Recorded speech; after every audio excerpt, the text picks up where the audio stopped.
Hey, welcome back for another episode of In the Mouth of the Beast Below. Got some exciting combat stuff planned for today, or so I hear. Um, That'll be quite interesting. Before we jump into everything and I pass it on over to Leland, I'm going to let everybody introduce themselves and say a little bit about their characters. And we'll start at the top right. So, Mr. Parr, tell us a little bit about Cliff and yourself.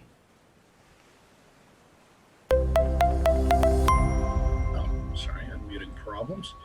Hi, No worries. I'm back again. Once again, playing this lovely game with these lovely people. I'm Mr. Parr. The internet is Mr. Parr. You can find me on Twitch at Mr. Parr, and you can find me on Twitter at Mr. Parr4E. And I am playing Cliff Kruskill. And as Cliff would say, I suppose we are the main characters. It's, there's nothing wrong with the rest of the world, but aren't we just more interesting? And we're back once again. I love that. Next, we've got Nathan. Tell us a little bit about Fleetfoot Mac and yourself. Hey everyone, my name is Nathan Kiss, aka What Is Kiss, aka Midwestern West, aka Fleetfoot Mac, the top detective this side of the boat. Fleetfoot is an investigator, a cooperator, and a collaborator with a squire and investigator in training. I am this much closer to solving a mystery, which mystery that is, we don't know. But I know it comes with a catchy tune about a Leviathan and everyone on land getting hella wet. Stay tuned next week. See you later. Okay. What was I supposed to do again? Introduce yourself with the character. I did some of that. I think that covered it. Next, we've got Stace. Tell us a little bit about Squire Flippa and yourself. Oh yeah, so I'll start with the more interesting character. So Squire Flippa is a squire, and she is a Grendel, but she is most importantly a camel centaur, and she's very earnest, young, and just trying to make a difference and solve some mysteries, stop crime, and as Squire Flippa would say,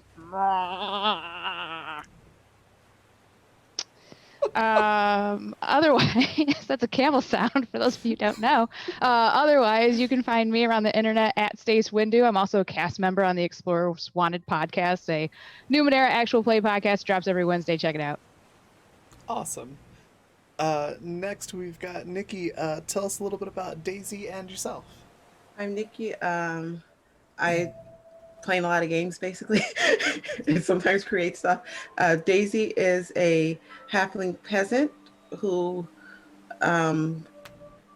she got on the ship because it was a way to go somewhere, I guess, and she is working on the ship now. And you guys are so eloquent, and I'm just like, I have a character. It's okay. But I swear she's interesting. She's really interesting. Definitely. Absolutely. Daisy's really cool. And you are as well. Thank you. Just need to write a summary for her one day, and that'll be like the last session. Yeah, that's what I was thinking. All right, so yeah, I guess I'm next. I'm Raven. I'm the creative director for the Raven Evermore, which is my brand for all the various things I do, most of which are tabletop related. You can find all about that at my link tree, which is right there in chat. And then I play Katanova, who is also a Grendel. She's more like a satyr with giant horns. You can see what those look like in the bottom corner of my little video window there. Yeah, she's a socialite anarchist, and her whole thing is basically acting like and blending in with the nobles and the wealthy, while sowing seeds of anarchy and dissent, trying to bring the system down from within. As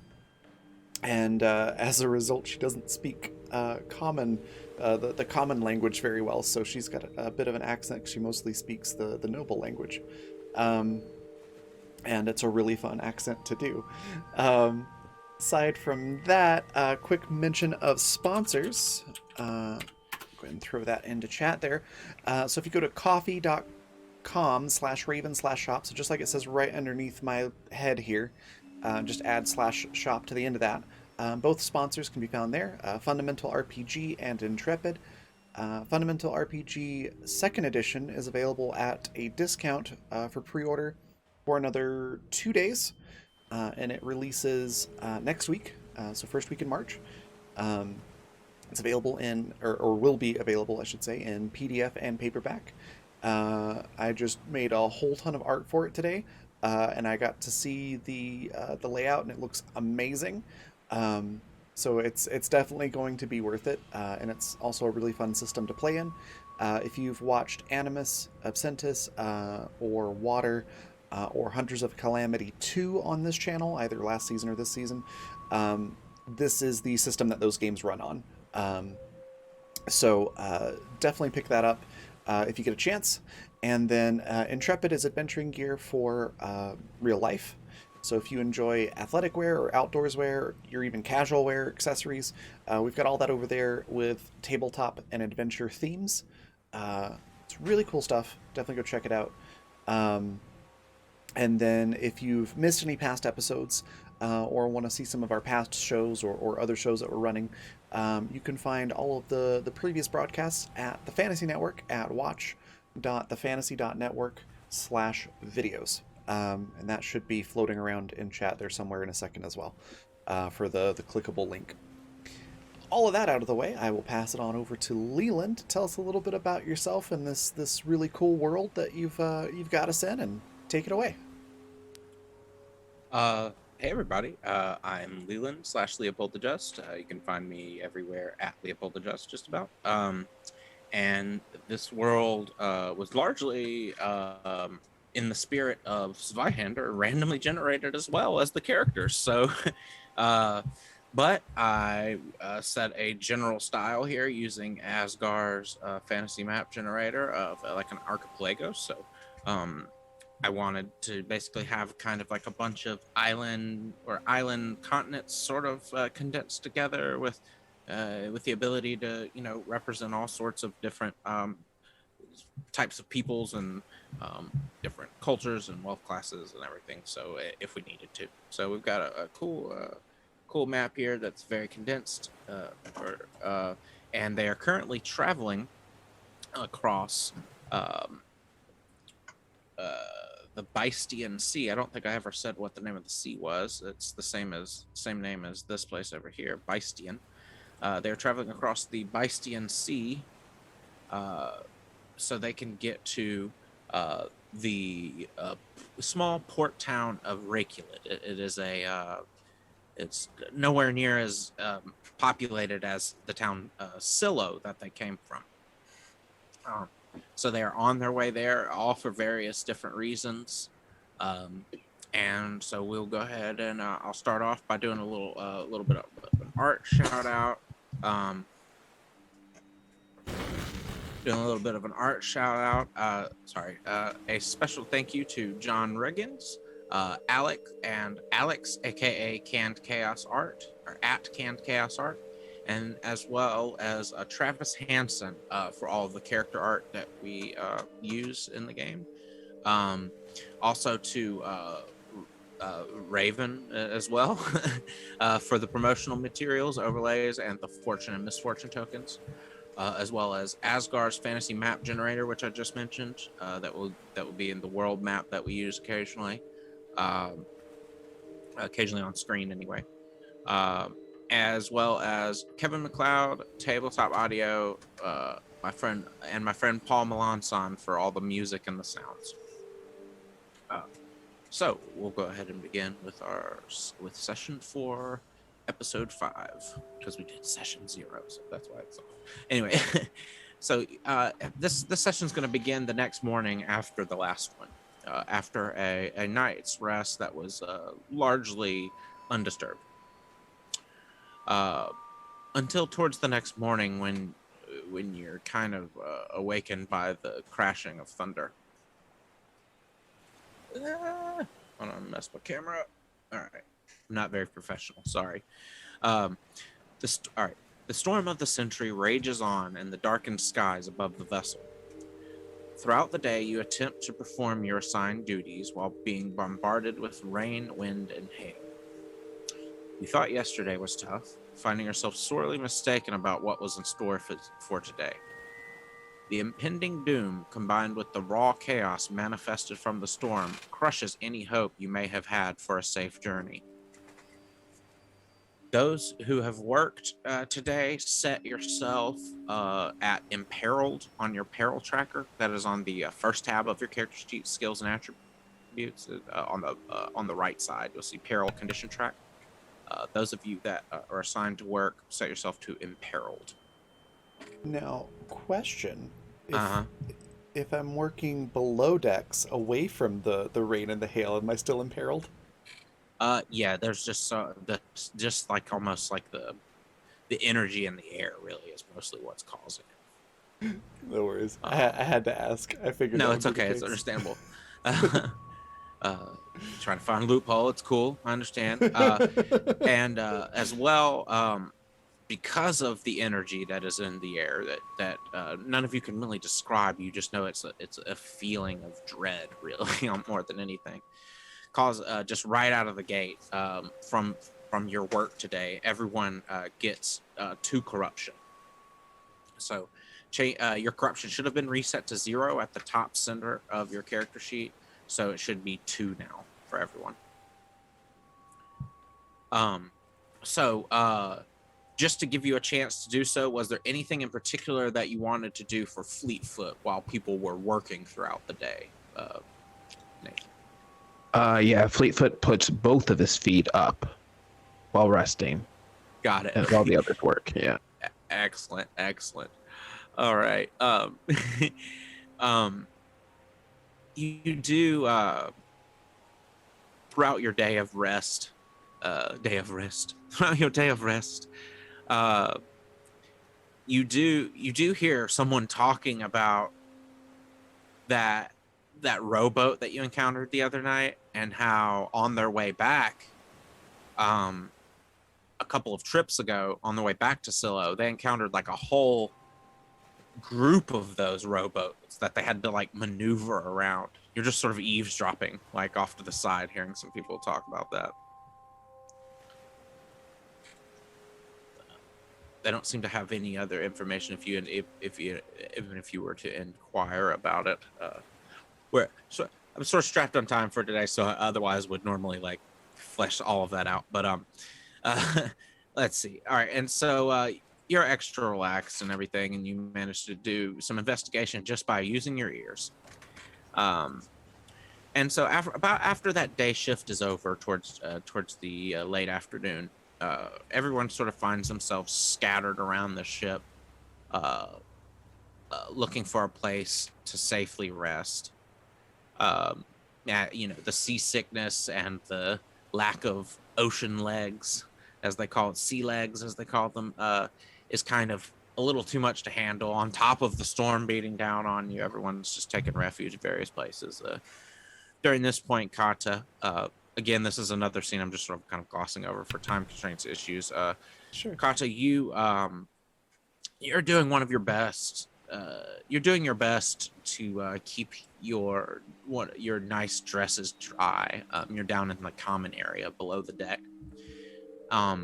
And the first mate whom you met before, the elven person whom you met in the very first full session of the game, they were among the entourage for the captain that you met in that private room in the back of the inn. She was the more high society socialite type.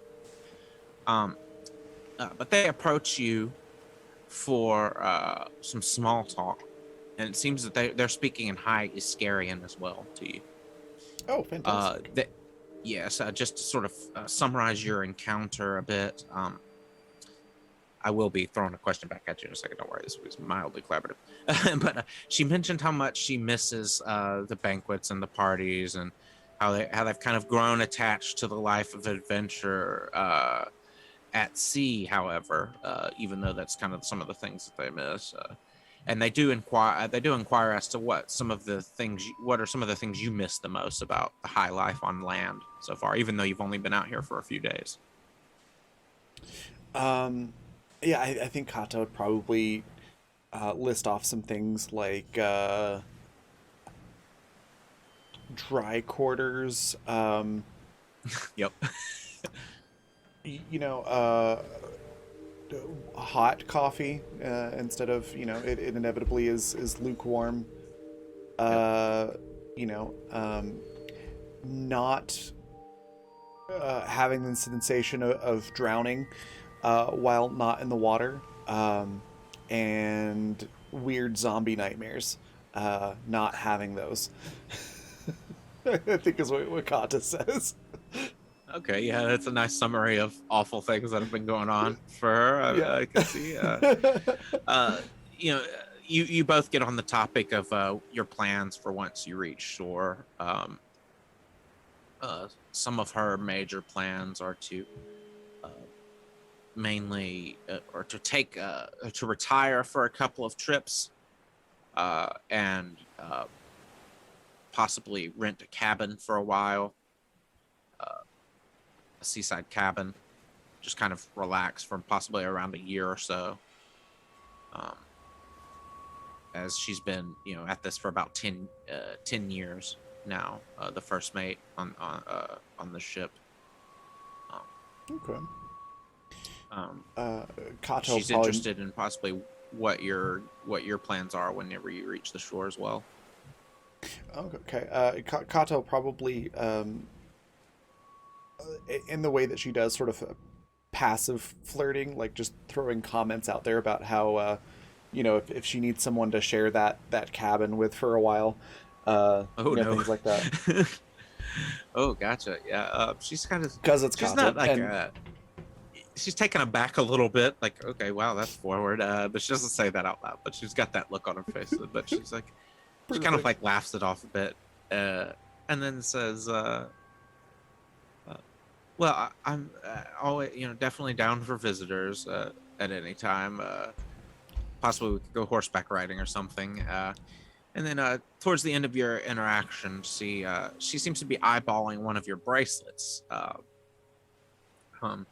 and compliments some of your other jewelry as well, starting with the bracelet, but then kind of circles back around the bracelet, and then while at the same time sort of, she's got this pink pearl necklace on that she's kind of fiddling with in her between her fingers. Sorry, I was looking for the word fiddle.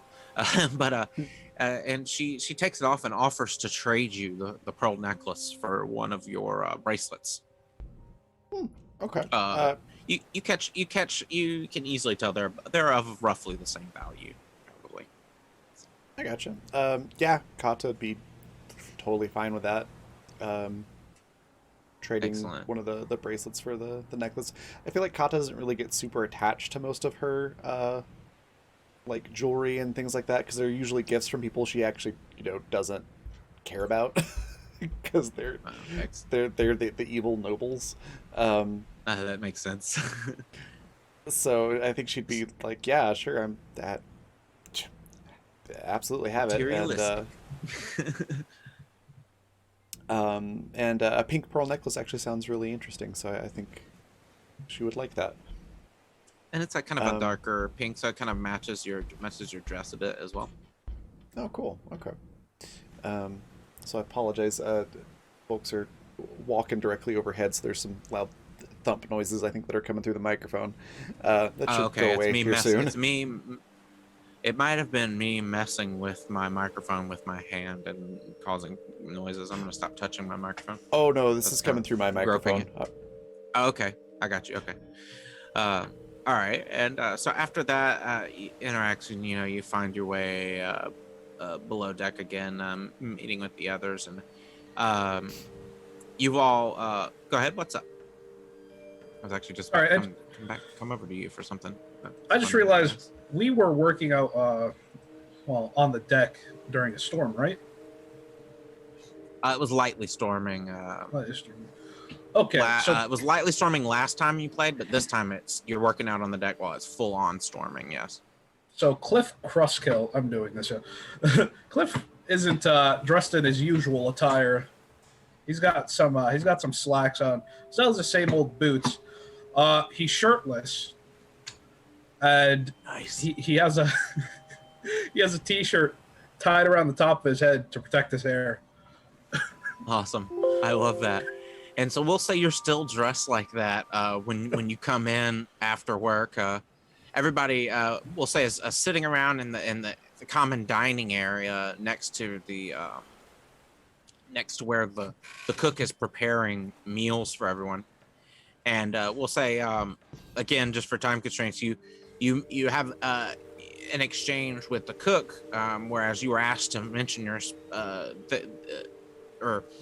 they had your spice blend mentioned to them. So the cook's name is a dwarven woman named Lena Fireforge, and she motions for you to come over, and you have a nice conversation about some of the applications of the spice blend, and she's actually interested in going ahead and getting some off of you now, and just talk to the captain for payment, whatever you want to ask for it. Especially if it's good, she'll buy more. And we'll just say that you have like a jokingly unlimited supply in your bag that you just keep making it, kind of like Fleetfoot's mustache, and how Kata always has like wine to put in the glass or something, kind of just like their little quirks. Yeah, so you have a nice conversation, and you end up giving like a little spice pack, almost like that you would throw in with like a Cajun crawfish boil or something, you know what I mean? And she takes it and puts it in with the stew. So as the day and journey, and she starts cooking with it, the stew's going to take a little while, but as the day and journey both progress onward, the storm continues to rage on. The seas are choppy, the rain and hail are beating down on the ship like stones, and the air is thick with nearly palpable malignant energy. The group is taking refuge in the dining area below, eating surprisingly delicious food seasoned with Cliff's spice blend, and chatting about their trek thus far. When almost as quickly as a wave crashing against the shore, the situation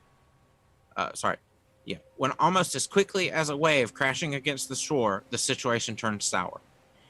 A large tsunami that seemingly manifested out of nowhere slams into the ship, engulfing the deck above.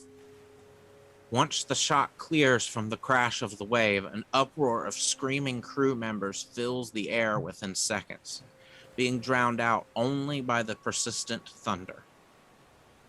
By the time you've each recovered from the effect the turbulent seas have on this vessel, you are confronted with creatures unknown. Giant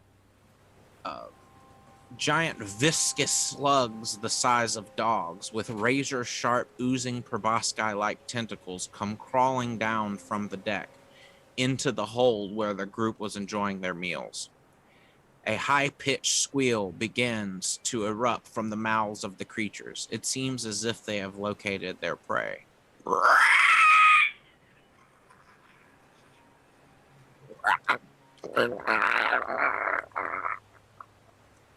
And we will go ahead and if you can move the camera or move the screen to the map for the Roll20 viewers. Yeah, we're there now. So they also speak camel? Yes, that's exactly how it. Different dialects, a little bit harder for Flip to understand, but she gets the gist. Yeah, exactly. We'll roll some linguistics checks or whatever. All right, give me one moment, please. My spouse asked me, why are you practicing camel noises? Is the upper half of your centaur the camel? And I was like, no. No, it isn't. Doesn't matter. What are you supposed to practice? Camel farts? I don't know. Let's see. All right.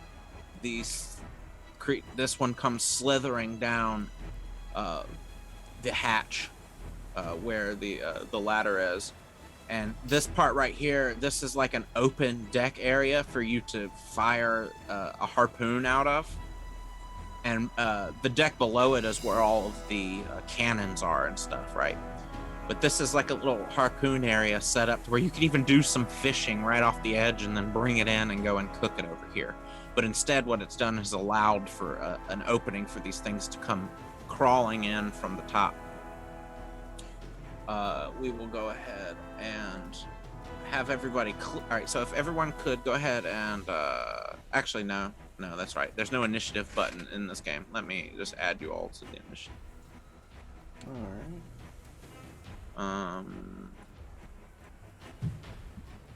And the enemies will all go kind of on the same initiative, just for ease of play. If that's okay with everyone. So that's 3, 4, 5. Okay, so if everyone could go ahead and roll initiative, and if the music is a little too loud for you, there is a in my settings at the top right, you can adjust it. All right, and so.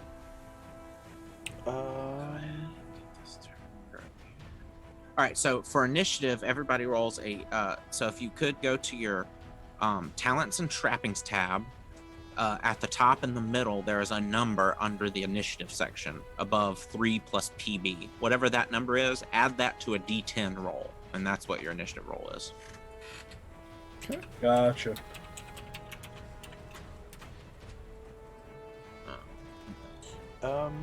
Hold on one sec. Well, it's fine. What's that? Just the all the rolls are happening like way up on the little window in Roll20, and I have it set to only look at the bottom part where all the rolls usually are. But we've caught up now, so it's fine. Okay, I got you. Okay, sorry. If I may have done something on my end that messed that up. Let's see. But yeah, it's in the right spot now because we got enough rolls to push everything down. Okay, yeah. Fleetfoot, he's got an 18. This is cool battle music. Oh, thank you. Yes, this is Kevin MacLeod on Kevin MacLeod's song called "All This" on top of "Storm at Sea" by Tabletop Audio. So I've got them layered because I'm basically a DJ. So. And Daisy, can we? All right, can we? There's no button for it. You're just gonna have to roll a D10 plus your whatever your initiative bonus is, which is your initiative bonus is a 10. Damn. All right, so you do a D10 plus 10.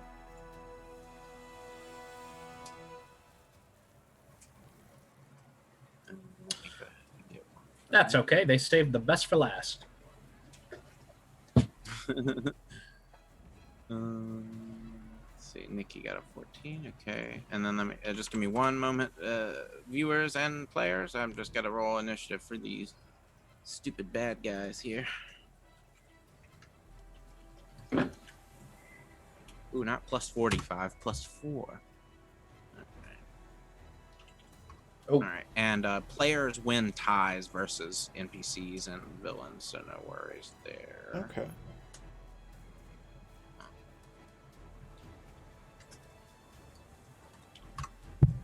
Yeah, sorry for the loud thump. All right, and then so I can put it in descending order. All right, so it looks like, let me see.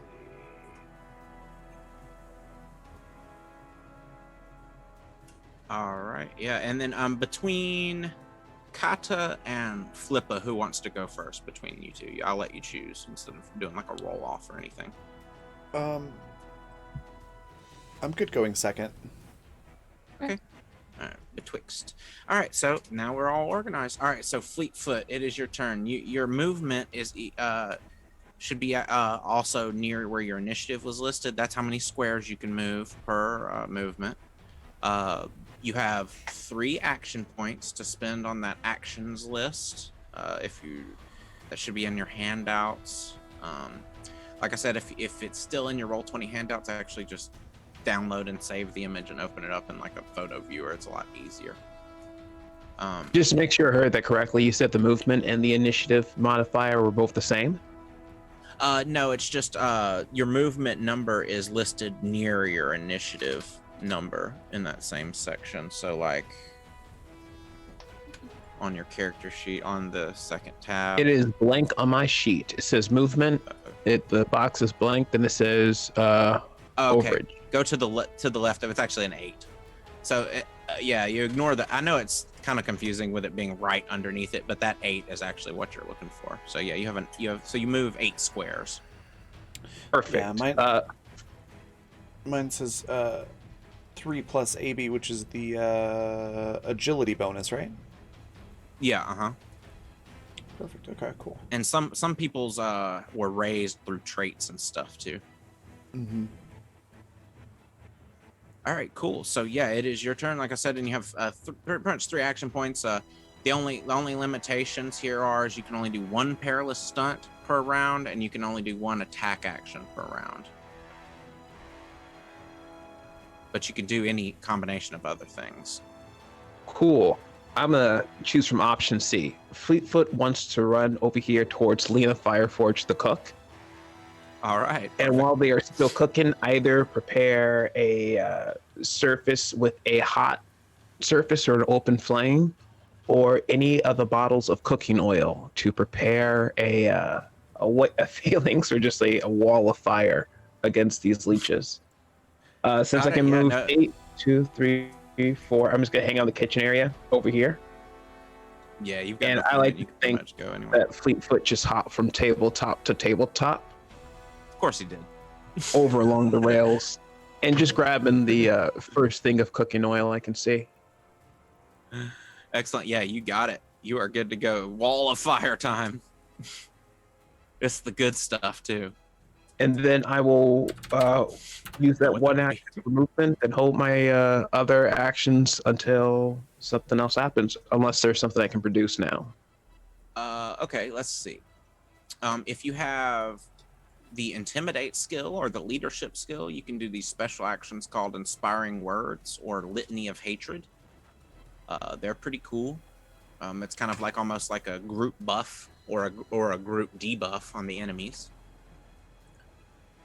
You can also save both of your action points to dodge or parry if you get attacked, because those are under the reactions section.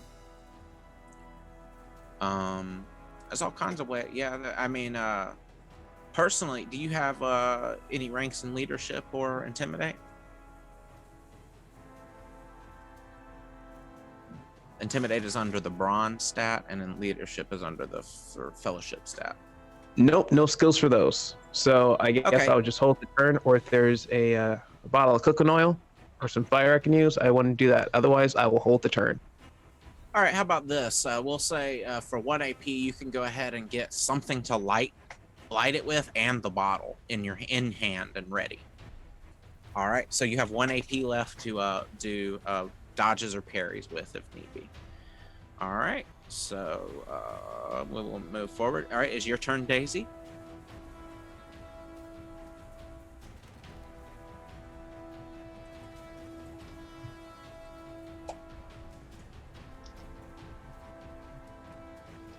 Are you there? Yeah, I'm here. I'm just trying to figure out what to do. Okay, I didn't know. No, it's okay. You were muted, so I didn't know if you heard me. I just was making sure. But yeah, like I said, you have the 3 action points. Moving is an action point. Attacking is an action point. Even if you don't have a rank in Intimidate, I believe Intimidate doesn't have the asterisk next to it, so you could still roll Litany of Hatred if you wanted to, talk some crap to these slugs and hope it did something. Can I throw the bottle bomb at one of them? Oh yeah. Yes, and with it raining down in through the side of the opening there, because this whole part right here on the edge is just kind of like an opening, almost like a balcony coming out from under the deck here. And so it's raining in pretty hard right there. So with you throwing a bottle bomb on the edge, it'll actually, be relatively well contained and won't burn the ship down, probably, maybe. Oh, that's right. Okay. But no, I wasn't saying that was a bad idea. No, okay, I won't do. I don't I want was to burn the specifically ship saying the down. opposite. No, I was specifically saying it wouldn't burn the ship down because there's all sorts of rain coming in right here, and it'll just put the fire out after a turn or two. Okay. Unless you absolutely just fail and drop it at your feet, which is a thing that you could do. Well, I have a flip dice. Right? Yeah, you have that. Yeah, you can actually you do. flip to succeed on your bottle bomb success if you want from last session. Thanks, Michael. Okay, do I do that after I roll or before? Because people are paying for it, I say you can make the decision after you roll to see if it Okay, will actually help well. you, because I don't want to waste people's money personally. What did it So do? yeah, just go ahead and click bottle bomb, and then we'll see what happens. Okay, I thought I just did that. Oh, there's another little window that's going to pop up that you have to hit submit on. That's going to be over roll 20.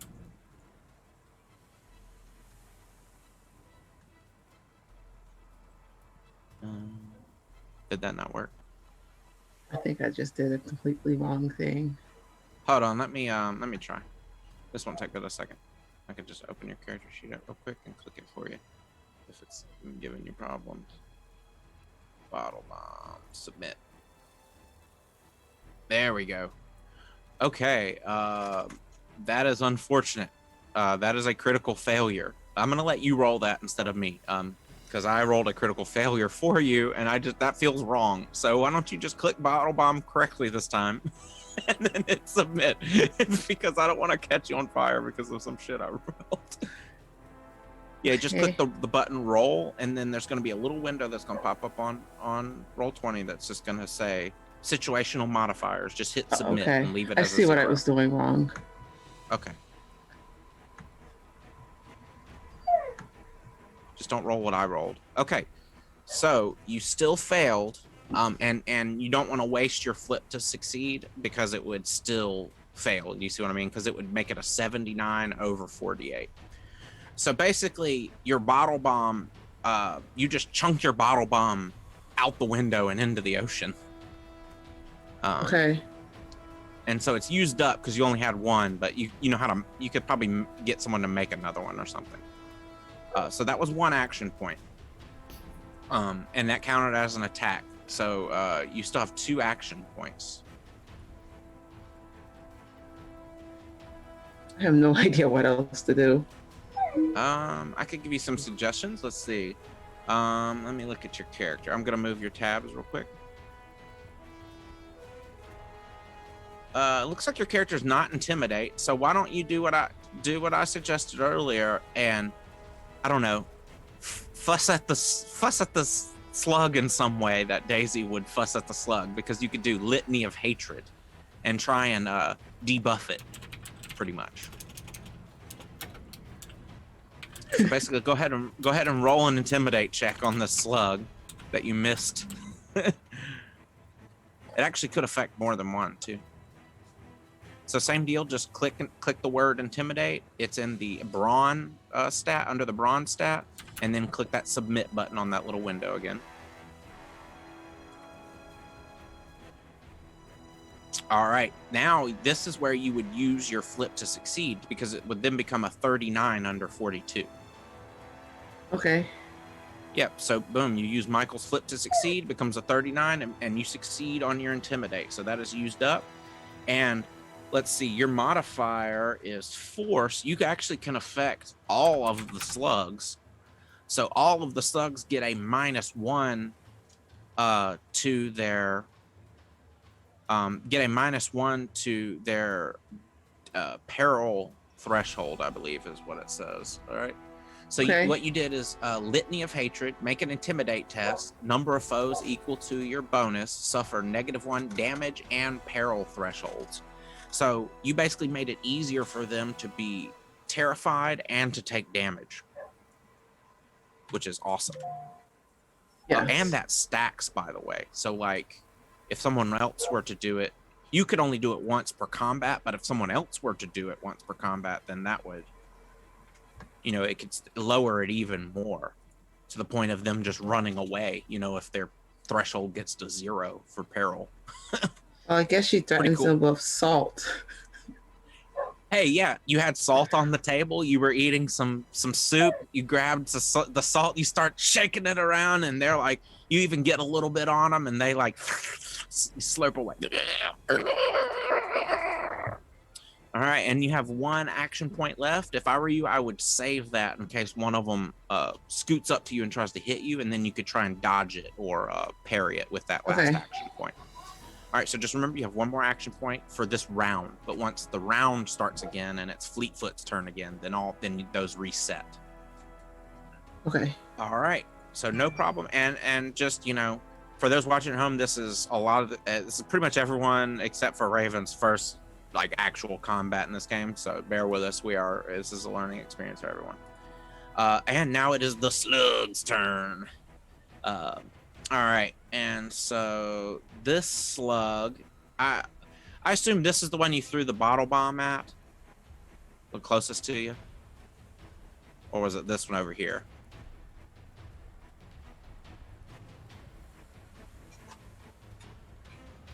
Either way, it doesn't matter. This one's coming to, it's got 2 options here. Let's see who it wants to slither at. It's just a stupid slug. It's not going to make a it's the one that decision. was closest to me. Closest? Okay. It's going to it does not make any sort of tactical decisions. It's very dumb, so I'm just most likely going to randomly roll based on who's closest. And so I rolled, and it's going to come at you, Kata. And it is going to attempt to lash out at you with its proboscis. That's a melee attack, yeah? Yeah, it is a melee attack. Yep, and since you haven't gone yet, you still have a fresh slate of action points to dodge and parry with. You just got to remember how many you used until your turn comes. Okay. Yeah, I would like to use. I would like to parry.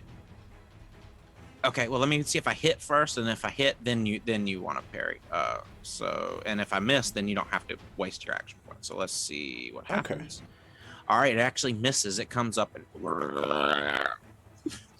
and shoots its 2 proboscis out almost like spears, and they end up like, you just end up like dodging one of them completely, and the other one kind of tucks into your leg for a bit and then pulls back out. It doesn't actually do any damage to you. And so that's 2 of its action points, right? Because it moved and attempted to attack you. And so now it's going to, with its last action point, it is going to try to knock you down. Oh wait, no, not, yeah, it's going to try and knock you down with takedown. All right. Oh no, it didn't charge you, so it can't do that. All right, it's gonna try to do stunning blow on you. Okay. So it's gonna make it doing a perilous stunt, yeah. Yeah, the perilous stunt, stunning blow. And let me move over here. It's going to do an athletics test. Submit. Ooh, it failed by 1. All right, so it failed. It attempts to come in and like lash you with its proboscis, almost like whips across the like ankle or something to try and stun you, your movement a bit, and it again just narrowly misses you. So that one's turn's gone, and you didn't have to use any AP. This one is going to slither up to you, Cliff. You notice these things move very slow. They don't seem like they would move too many squares per turn if they had the chance. So this one's coming up to you, Cliff, and it's going to attempt to hit you with its with a bite. Actually, it's got 2 proboscis that kind of come up around where the nose area would be, but then it almost doesn't even look like it has a mouth until it gets really close and opens it, and then you just see like its sticky flesh like pull apart and reveal this like gaping sharp maw, almost like almost like one of those lampreys. And it thanks, I hate it. Yeah, and then it just attempts to latch onto you with that bite. Ooh, okay. It hit you, but it only did 5 damage. Does that actually even do anything to you? You check your damage threshold, and if it's not more than that first number, then it actually doesn't even do anything. Let me see. Yep. Second tab, talents and trappings on the right side. Should say damage threshold. Damage threshold. Which number? The first one in the bigger box. Looks like you have a 5 there. Yeah, So 5. okay, so it actually has to exceed it or meet it. No, it's meet it. It has to meet it. So you have a 5, so it actually does it actually does damage to you. So you just take 1 tick. So you are now lightly wounded. Gotcha. Yeah, and so however many of those threshold tiers that it meets or exceeds, that's how many ticks of damage that it does to you. So there's no you don't have to actually keep up with HP in this game. You just compare it to these tiers of damage thresholds, these 4 tiers. All right, so you're now lightly wounded. The cool thing about lightly wounded is there are no injuries that can come from being lightly wounded. So I don't roll for injuries. Now, if you're moderately, seriously, or grievously, then I would roll another d6 to see if you actually get injured. But we're good for then. Good for now. All right, so it moved up, attacked you, and it's actually going to attempt to do stunning blow on you as well. Same thing that the other one did.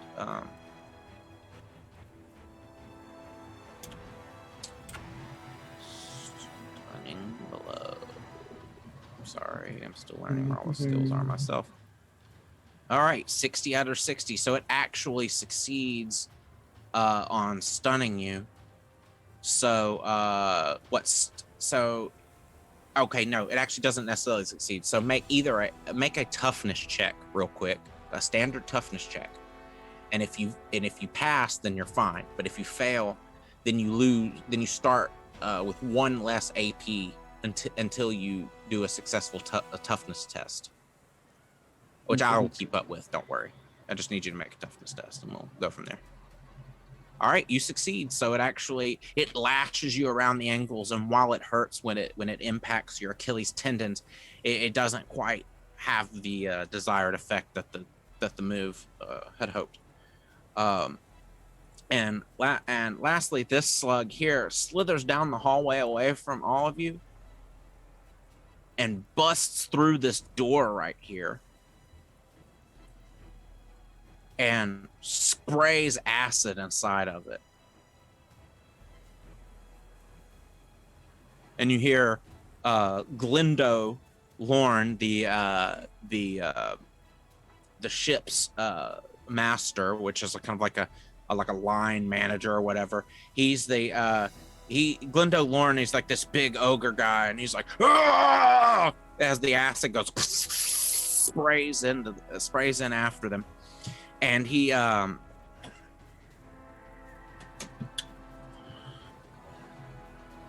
1 second. Sorry.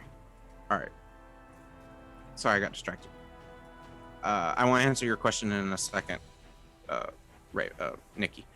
All right, yeah. So it sprays the acid in there, and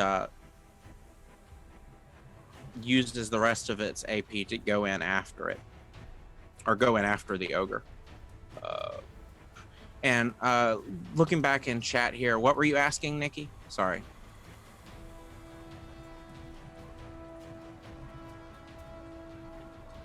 I had missed the very beginning when you were going over what was going on, and I didn't know if I had to move a condition track or anything. No, you didn't. Okay. You didn't take any damage. The thing went and attacked Kata instead. Okay. Thanks. Yeah. All right. No, it's all good. I just wanted to make sure I didn't get too far into combat without addressing what your question was. All right, and I'm keeping an eye on time. Okay, so it is now Squire Flippa of Kalos. I just like saying the whole thing. It's now Flippa's turn. I mean, it's her full name. Flippa is. Ooh, man. Which one does she have an angle on? I think she's. So she has 3 AP? Yes. Okay. So she's gonna move, I think, over 3 squares so that she can have a line on the slug with her crossbow. All right, yeah, no, that's perfect. And she's going to shoot it. The one by Cliff. All right, yeah, no, that's perfect. Okay, and so let's see.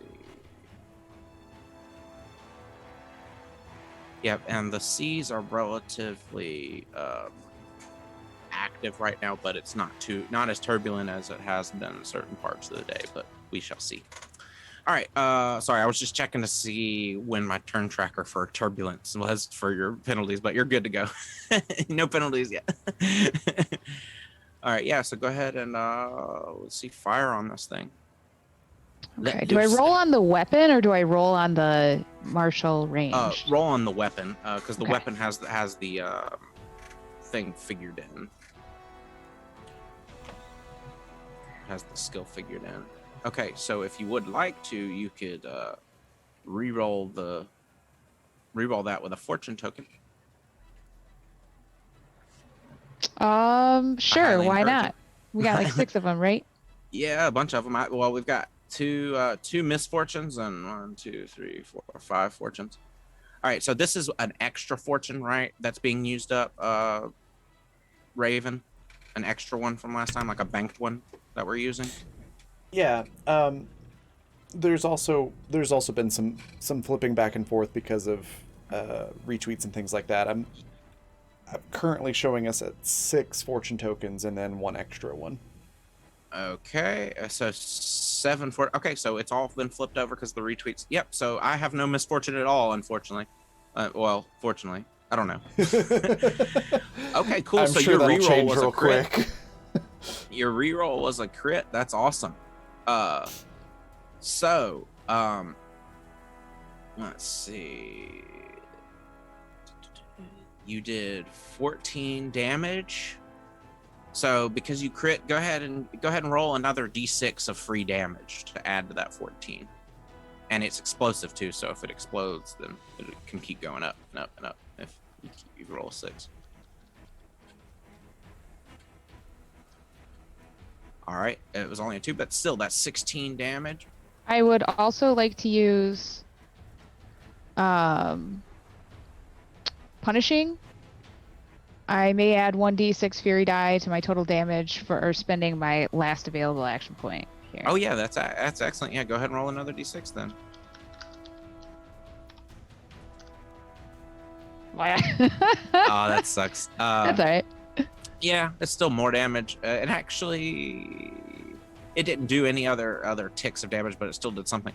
All right, so go ahead and roll me 2d6 to see if this thing gets any injuries. And if you want to spend another fortune point, you can actually automatically give it an injury if you want. So I don't want to hog Yeah, I all don't the blame fortune you. points.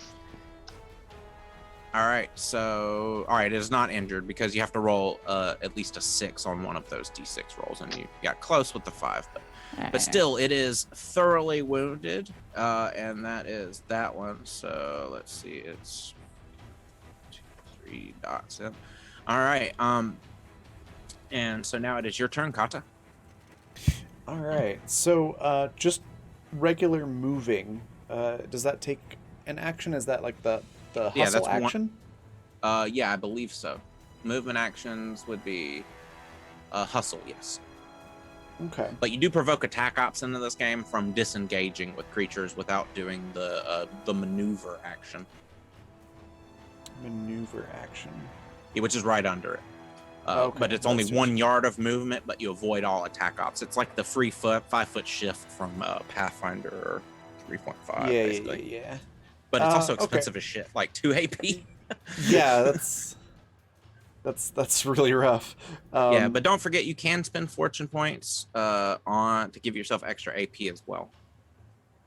If you ever emergency needed it. Anyway, go ahead. Sorry. I think I'm just gonna take the attack of opportunity and move away from this thing. Got it. Yeah, no, that's fair. It's going to go ahead and try and swing on you real quick. So let's go ahead and resolve its attack op first, and then you can move wherever, just in case it like Alright. drops you magically. Let's just hope. Okay, so it misses. Okay. Okay. I'm gonna do that every time. Kata just leaps up onto the table. Just sort of runs over it. So that's 1, 2, Sounds like 2 hooves 3, landing on the table. 4, 5, 6, 7, 8. So that should put her right here. And because she's gonna try to help out the other guy that was screaming from that room. Awesome. So that's 1 AP, and then ranged attack will be another one. And she's gonna throw a throwing knife at it. Awesome. What's the range on the throwing knife? It is 6. It's 1 Okay. plus perception bonus, which Okay, is so how currently many 5. how many squares away? That is your. Which one are you attacking? This one over here. No, the one that's All right, cool. right in front of me. Oh, this one right here. Yeah, you're definitely let me you're definitely good then. So let me get back over there. Yeah, this one. All right, go ahead and toss it. Um, Its back is turned to you. Doors wide open. It's this dude's skin in certain spots are kind of like burning and melting from the acid, and he's just like screaming, reaching for his morning star on his out of the chest behind him. if I'm reading this right, that hit and did a whole bunch of damage. Fuck yeah, that did a lot of damage. Okay, yeah, 16. Yeah, that takes it down just as bad as the arbalist attack took it down. Yeah, it's still up, but it's there's a dagger sticking out of its back, like just hanging out there now. Yeah. And I like to think that Kata has these like on a thigh bandolier, Yeah. Excellent. Underneath the dress. Oh, that's perfect. Just slipping them out. Yep. That's through the little that's slit hot. on the leg of the dress. Yeah. Yeah, she's just gonna get ready to attack again next turn, but I'm gonna save that last action point for dodging and whatnot. Well, you don't need to actually because the enemies have already gone. So, to be honest, if you want to use it on something like inspiring words, if you could use your leadership to try and give everybody a damage and peril threshold buff. Won't the one I just threw a dagger at be able to move again before I do? No, because they all went at the same time. And at the beginning of the round, your action points restart. So once it's Fleetfoot Mac's turn again, everybody has 3 action points again. Oh, So, I see. Okay. Yeah, so there's no sense in saving them because the enemies won't go again before your stuff resets. You see what I mean? You'll have 3 again by the time the enemies. I go see. again. It doesn't reset on your turn. It resets at the top of the round. Yes. Okay. Wow, that is. So people that go that is last very can different. just.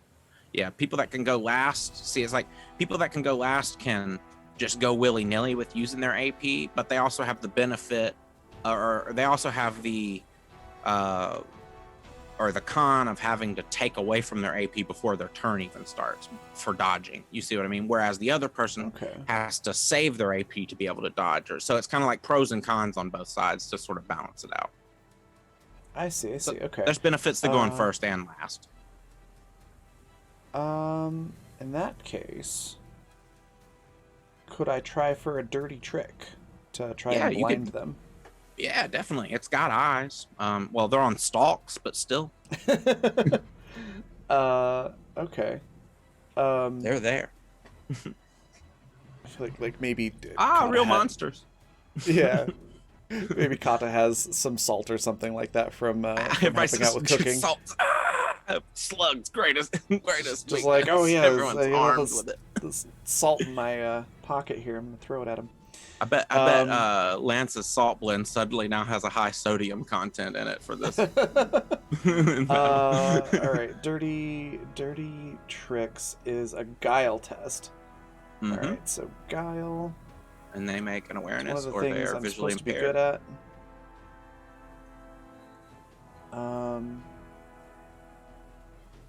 Okay. All right, you pass, so they need to make a, what does it say?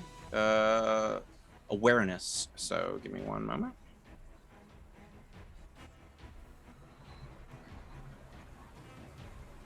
Failed by 1. So yeah, this awesome. I've been failing by 1 a lot on to everyone's benefit. So let's see what a little symbol could be used for vision impairment. Here we go. Bleeding eyeball. That'll work. All right. Hey, cool. they're slugs, and I threw salt on them. That makes sense. No, it does actually. That's the perfect symbol. Okay, and so yeah, so that one is got a dagger sticking out of it thanks to you, and you chunk some salt in its eyes. So now it is Lena Fireforge's turn, and I'm actually gonna have Glendo down here kind of go on that same initiative. Lena looks up and is like, well, you have the right, it looks up to you, Fleetfoot Mac, and says, well, you have the right idea. And she grabs some oil as well, and as well as a match. And there's like a course board, like that you can strike matches on. That's like kind of like built on onto the wall there, like right here about where you're standing, that you could just sort of strike your match, reach down and strike your match from. She comes over there and strikes a match, and so that, well, I'm gonna say that that's 2 AP to get thing ready, and she's gonna save her other AP to dodge if need be. Glendo is going to use an AP.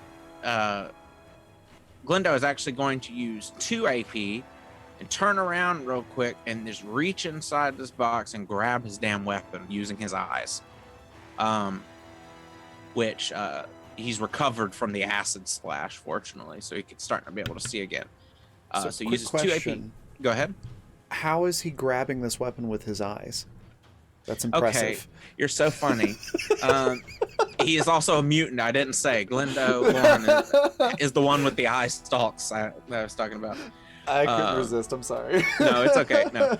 Anyway, so he turns around, grabs the weapon, and then whips back around and is going to use his last AP to try and strike this thing down. I didn't make stats for this one, so I'm just going to roll a D100 and see what happens. Okay, so he hits, and everything does the same damage, so it's actually really easy to do this. All right, so 5, let's say, plus another 6 because he's so big. So he does 11 damage to this thing, killing it. Yeah, he actually smashes its head. And it's in the Morning Star. The spikes from the Morning Star are actually stuck in the wood of the floor a bit. And he's so like just blown away by being just surprised in the middle of relaxing and being sprayed with acid by a slug that he just gives up on trying to rip it out of the wood and just leaves it there and just has this like defeated look on his face when he kind of peeks around through the doorway and looks at you, Kata. So now it is Cliff's turn, last but not least. Nice. Okay. Am I muted? Wait. No, you're not. I can hear you. Okay. Sorry. No, Coming in clear. Wasn't sure. I wasn't sure, old chum. Okay. Suppose I should just attack. A couple of options. Let's see, just for sake of me giving suggestions and stuff. If you really want to hit, there's an action called aim. Take aim. That's a special action. You can spend 1 AP to gain a +10 bonus chance on your next attack action or perilous stunt, and you can even spend 2 AP to give yourself +20 to do it. You just can't do it when casting magic. That's a whole different thing called channel power. Wow. But yeah, take aim's a cool thing if you like definitely want to hit. They've got these cool perilous stunts here. You can do dirty tricks and kick some, throw some soup in their eyes or kick some dirt in their eyes, or you can wouldn't say disarm, but you can do stunning blow attacks on them, takedown attacks, choke holds. You could choke the slug out if you want. I don't know if that's what sort of your fighting style or not, but you can also do called shots, which is a where you spend 2 AP to attack instead of 1 to make it to where the enemy can't do a dodge or parry against it. So that's kind of a cool one. All sorts of different things here. You know, that's one thing, you know, just that you just learn as you play, really, is kind of a lot of what these are. And, you know, in between sessions, if y'all want to read over them and study up on them too, that's cool too. But it's totally fine to just learn as you go and see the stuff in action. Hey, learning as I go is how I did a literal attack with a jar of leeches in the one other Zweihander game that I've played before, so... Oh, I know, right? Absolutely. All right, I'll first attempt. I'll take aim with 1 action point. Excellent. Only spending 1, and make a melee attack. So go ahead with my and stiletto. So go ahead and scroll up to the top where it says difficulty rating chart, and go ahead and click the dot for routine plus 10%. Okay. Then talent. So that'll get your trapping. 10% out of the way. So I'll see if this hits. All right, yeah, 10 under 60, nice. Do you want to spend an action point to max out one of those damage die and get even more damage, or actually no, that kills it. What does it look like? No need to make you waste anything. So yeah, what does your killing blow look like on this thing? It is dead. Killing blow look like? Oh, I didn't have time to think about this. Sorry, I'm gonna ask everyone that every time they do a killing blow. Could it just be that Cliff kind of stabs this thing and then just kicks it out? Yeah, no, that's perfect. It goes whee, flying out into the water. Go ahead and delete it. No, that's perfect. I love it. Yeah, and anytime I get you to describe something, it could just be as simple or as complex as you want. I don't care. It could be like half of you can be anime characters and the other half can be just action movie stars. I really don't care. Today is not your day, my friend. So that's 2 AP, and you actually have 1 more AP. You want to save it for dodging and parrying and all?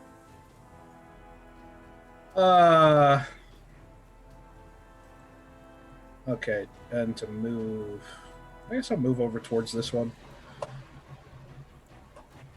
My move speed is 4. So slow. Oh, I know. Yeah, I know. Clunk, clunk. So 1, 2, 3, 4. So I get by Fleetwood or Fleetfoot. Yeah, and you can do diagonal squares. Diagonally two. movements count as 1 move and everything. Don't worry about that.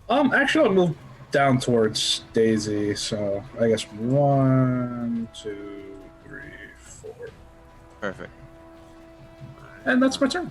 There's a delicious plate of gnocchi on the table in front That's of all. you. It's got some pesto on it. Anyway, with your spice blend mixed in. What's the salt content? I don't know. Depends on what your spice blend's sodium content is. That's up to you.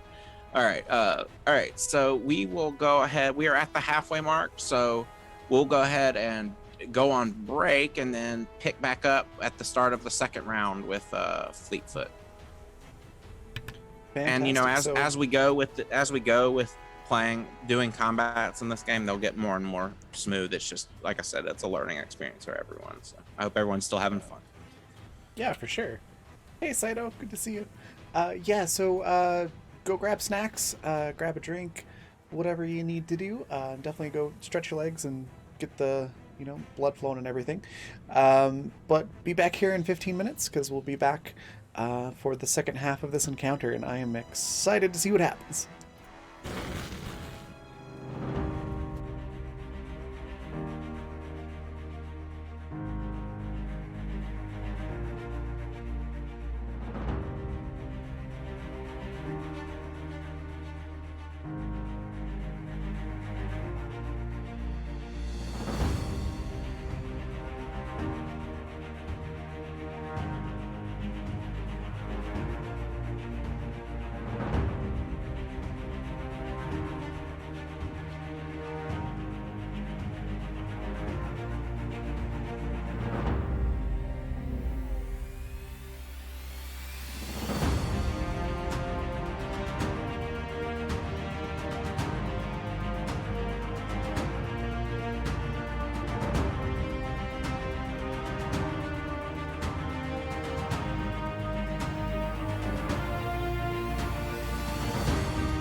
And we are Hey, back. everybody. Oh, that's you.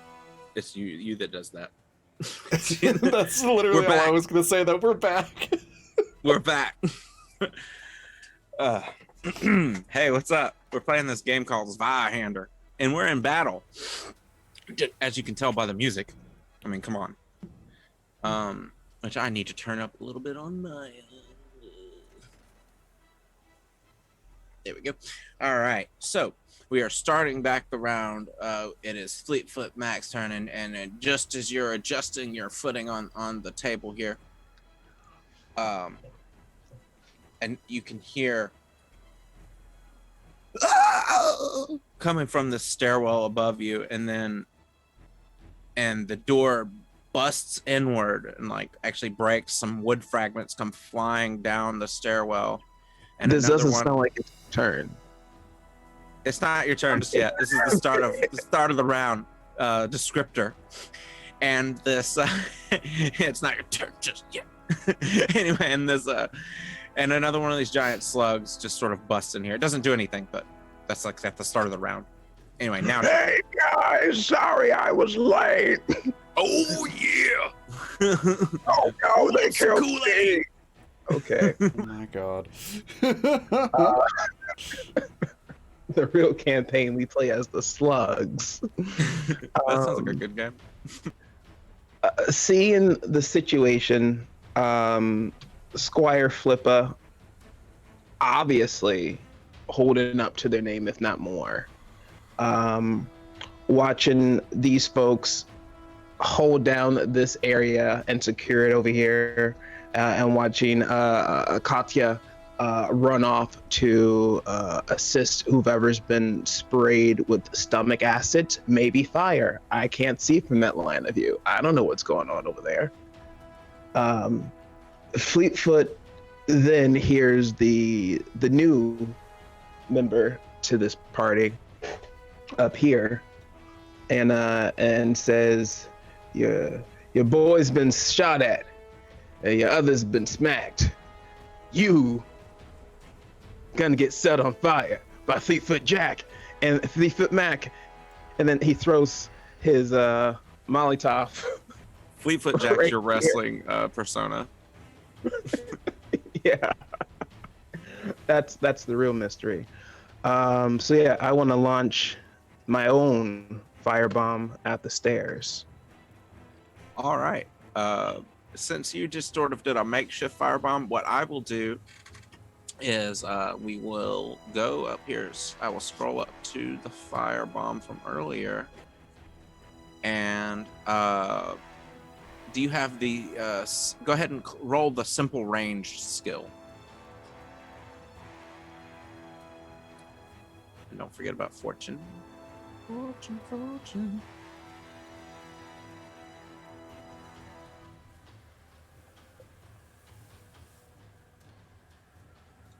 Situational modifier. Oh, no, none. No, you're good. Nice. 25 under 41. All right, so you nailed the hit. So, bottle bomb. All right, Daisy, or never mind. I'll just cut. Actually, yeah.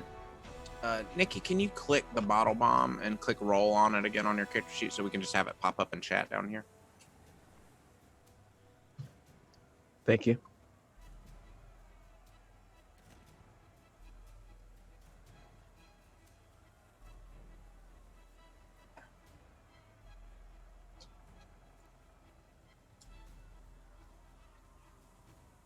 Sorry, I'm doing it.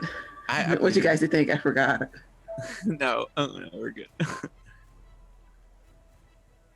I just lost the sheet on my computer, so I had to open it again. Is it bottle bomb? Yeah, just click roll on bottle bomb again, and then submit on the little window, and then there we go. All right, so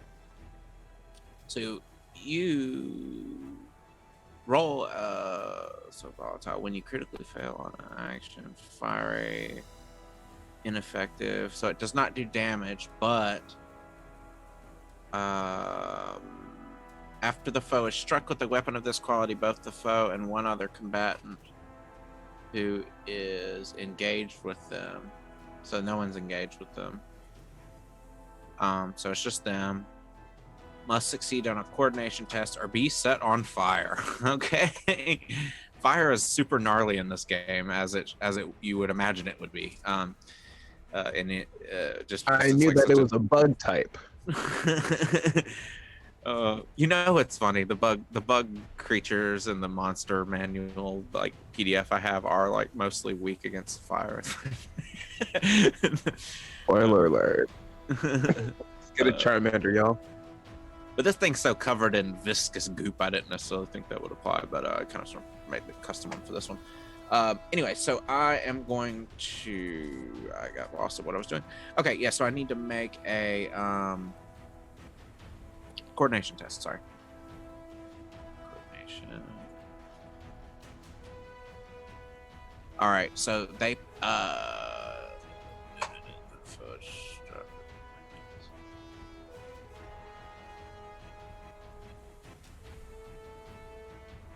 All right, so it actually it hit it, but it's not caught on fire. It just does. Go ahead and roll a d6. It'll just do damage. Although it says ineffective, I'm a little unsure how that works. I feel like I should do some damage. Yeah, we'll just say it does a tick of damage on it because like the flame like bursts up and then just. Yeah, like that. The flame bursts up and then like almost gets put out by the, I will say like the rain over here. And it's general, like, natural lubricant. Yeah, exactly. That's just more like, instead of catching on fire, it's just like sizzling. Yeah. Bacon. All right, and so that was just 1 AP. If you want, you could do a couple other things here.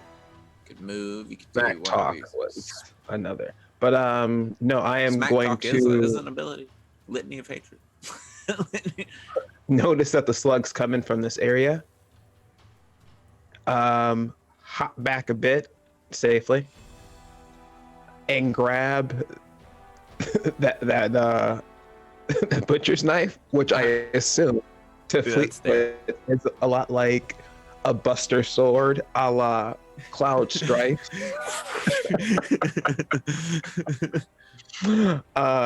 And the ship just moved. Oops. Oh no! Undo. No, I'll take it. It puts the thing into the wall of fire. Oh Wonder- no! no. Undo. But then I will lost the save ship that last completely, action didn't we? point to parry. That will end my turn. Cool. I totally messed the map up again in the middle of us playing. That's exactly. I thought I had fixed it. You know, that's sort of how that goes. Hey, would it be roll 20 if we don't lose the entire battlefield mid-battle? Oh, God. To the back. To the back. I say to the back.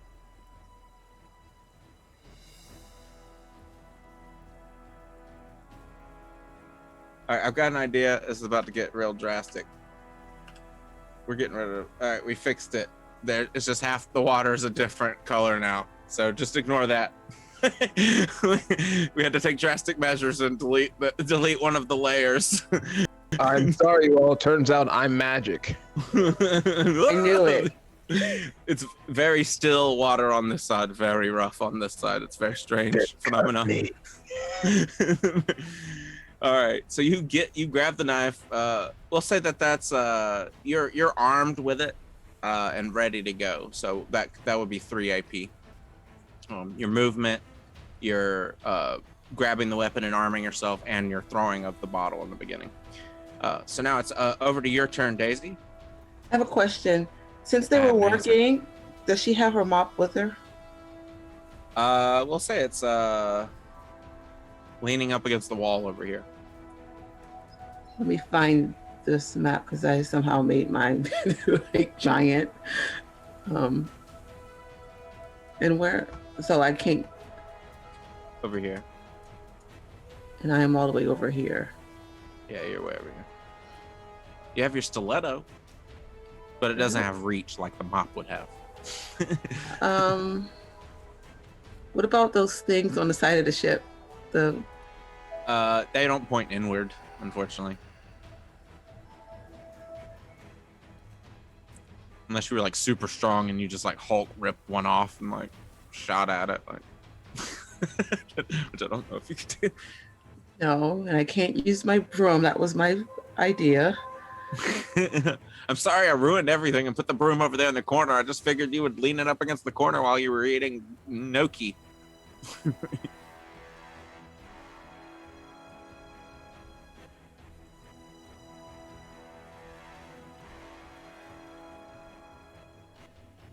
Can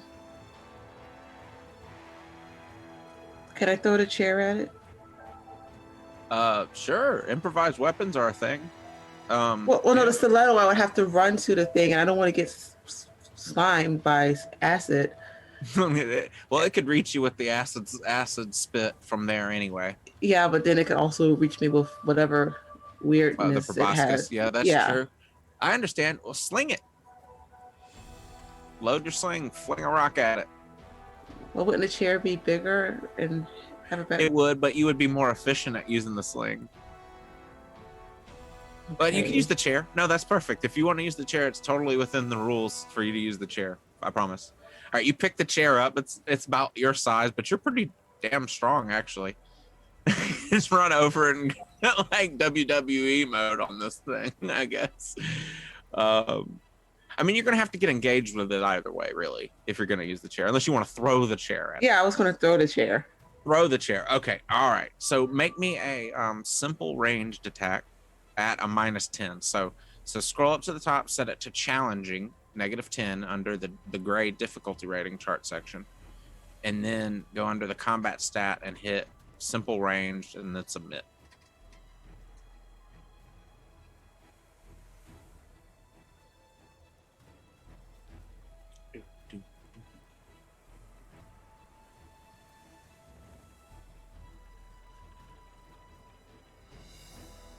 I'm just looking for a simple range.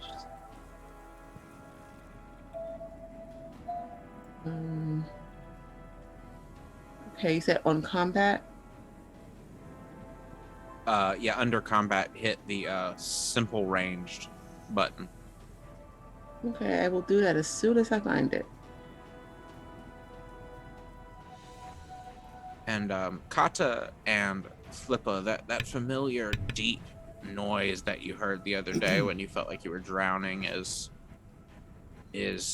coming back, but everyone seems to hear it. Oh, good. It's simple ranged is under the I found it. the brawn area. Okay, cool. All right, yeah, there you go. See how badly I failed this roll. Yeah, you don't have your flip to succeed from Michael anymore, but if you want, you can use one of these fortune points to re-roll it. No, that's okay. I think you should. I would. Because when I use one, it comes right back. Yeah, they're meant to be used, especially Okay. during combat. Don't be afraid to use them. So yeah, I will flip one for you. I require you to use one, and I'm going to flip one for you, so re-roll your simple range. Okay. Not because I want a misfortune, trust me. I like seeing. I honestly forget to use the misfortune points more than I probably should. How badly did I fail this time? Ooh, you got a 3 under 38. You got a 94 over 38 last time, but because you used your fortune point and fortune smiles upon those that deserve it, you got a 3 under 38. So go ahead and roll me a d6 for your chair. And we're going to add, let me look at your character sheet real quick. Is it 1d6? Yeah, and you're going to add 4 to the damage. Yeah, roll 1d6. 1d6 plus 4. It's 8. All right, so 8 damage. Nice. So the chair just like a couple of its legs break off when it collides with it. And this thing takes 2 ticks of damage. It's still up. But go ahead and roll me 2d6 because you can potentially injure it. So this 2d6, what you're doing is you're trying to roll a 6 on one of the or on one or two of these. Okay, so you got a 1 and a 2. That sucks. Anyway, if you had gotten a 6 on one of those, then we would go and roll on the permanent injury chart, which is really fun to do. All right, so you picked up the chair and threw it. I will say that is just one action.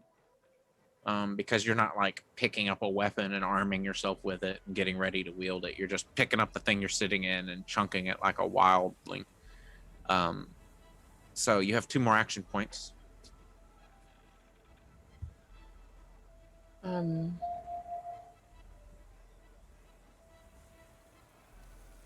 A couple of these other things you could do. I mean, you can save your action points to dodge and parry.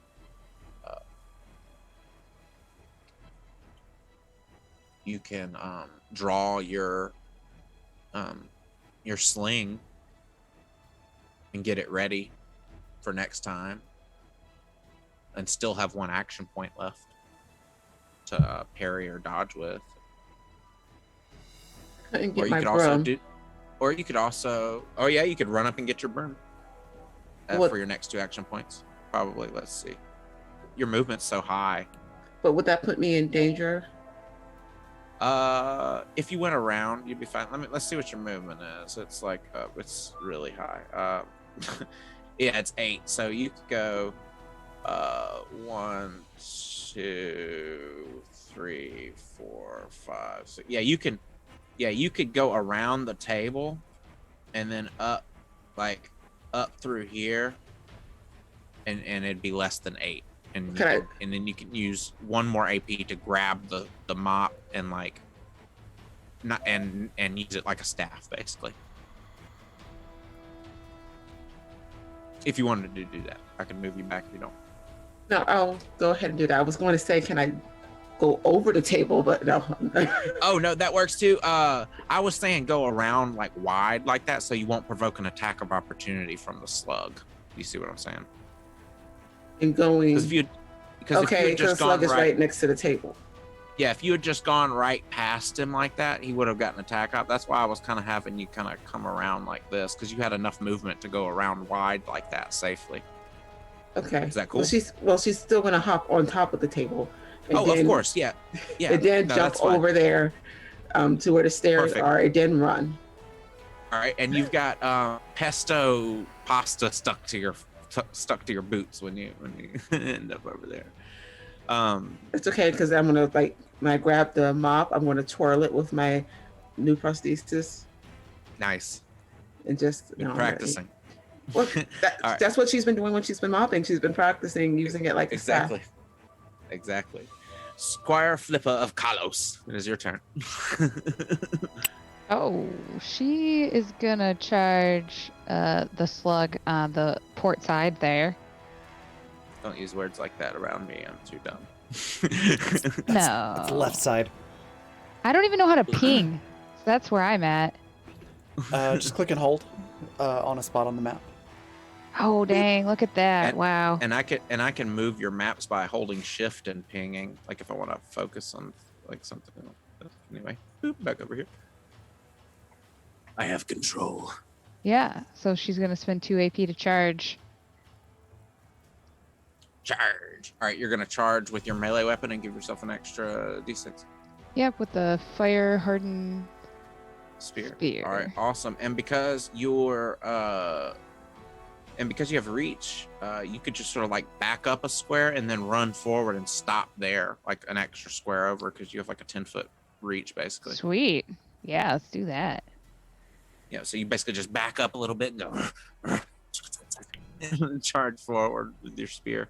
All right, so go ahead and roll your spear, and we will do the extra d6 separately.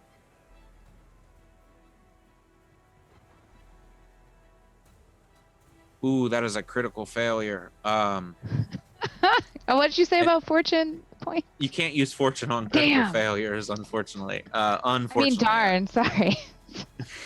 You could say, damn, it's okay. I think it's okay. I think. Gosh darn it. Dadgummit. All right. Anyway. All right. So oh my yeah, goodness, you said the damn word. I know. Oh no! All right, so you charge in gloriously, but what is your let's say your critical fumble? You come in with your critical fumble, and this thing's proboscis and mouth just like almost mouth like just leaps up and like stretches out of itself almost and grapples the end of the spear and like disarms you as your fumble. How embarrassing. Yeah, how embarrassing indeed. So that was all of your turn. Woo! It's my first day. I'm just a squire. I only jousted once previously, and it was against a Clydesdale, much bigger than me. All right, Kata, it is your turn. I'm gonna throw a knife at it. Of course throwing you a are. knife at this one. This one here. Roll 20. Could you please? Oh, it's because of this. There we go. Yeah, it's because of that window who's like, hey, what's up? You want to click me? This one. Oh, and I believe whoever changed themselves to challenging or routine earlier, make sure you're set back to standard, by the way, in between rounds. Anyway. Is it not working for you? Oh, there it goes. Here we go. Well, you have your throwing knife. Just I would have rather you rolled that, but you passed. So we're gonna stick with this roll. But go ahead and roll your throwing knife on the talents and trappings page for the damage. Oh yeah. I was like, Yeah, it why didn't you figures roll the this in. damage? That's why. Yeah, no, it's okay. But we're gonna keep your 3,453 because you passed. But we will ignore whatever this next roll is. We just want to get the damage roll.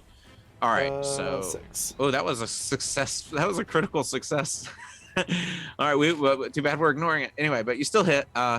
So you got a 6 damage. Did you want to use a fortune point to max out a damage die? Yeah, I will do that. All right, so let's see. Roll 0 plus a d6 fury die. So you rolled a 5. All right, so that's going to bring that up to a 7, and you're going to roll another d6 Yeah. to add that to that. So 9. All right, so 9 damage. That's actually good because that made it go from only doing 1 tick to 2, which kills it. So go ahead and fantastic. describe. Yes, exactly. So that extra little oomph there from that fortune, you spending that fortune actually is what killed it. That's pretty cool. All right, so yeah, what does it look like you managed to off this one with your throwing? I think Kata just really rears back with that and throws it extra hard. And this throwing knife just goes through the thing's head and it buries into the floorboard Awesome. a little distance away from it. Perfect. All right, so I've still got 2 AP. Yeah, and you can't attack again, but you can do any of the other things. Yeah. I think I'm going to... Let's see here. There's so many different things to do. Oh, I know. Sorry, it is a little overwhelming, but at the same time, kind of fun. It's like you have this like deck of cards that you can choose from. It's pretty Yeah, no, it's really cool. All right. So I can move 1, 2. That's why I don't mind offering suggestions as well. 5, 6. I could move here, and that should be. Oh yeah. I'll move there, and then I will take aim at the one that's left. Yep, and that's your next attack action. So, it does not have to be this round that attack action occurs. So you can. It's totally okay for you to spend your last AP like that to give yourself +10 on the next time you shoot at this thing. All right. Or Cool. to shoot at something. You basically have your knife like lined up in front of your eye, getting ready to throw it at whatever comes in front of you. You know what I mean? Yeah. All right, and so that's my turn. Go ahead. All right, and it is Alina Fireforge's turn. She has a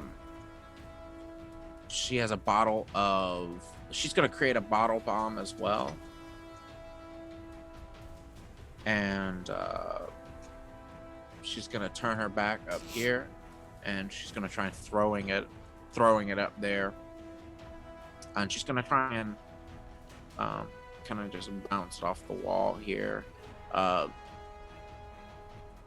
What she's basically doing is stuffing some fabric in and some flammable or some highly flammable oil, and then just chunking it up there. It's not like super explosive fire, but it's like kind of like a slow.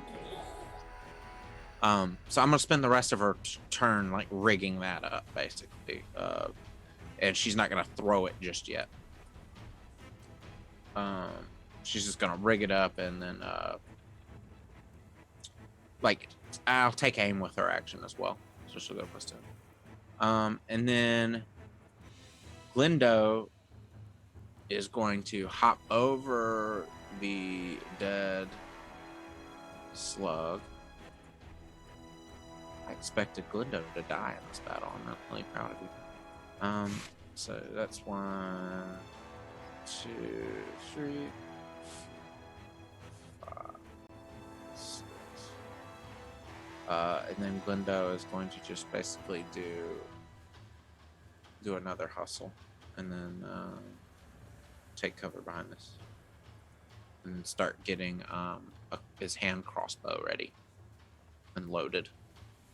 He's still got the hand crossbow takes 3 AP to load. He's gonna spend 1 AP towards loading it, so he's still got 2 AP left of loading it. And so now it's Cliff's turn.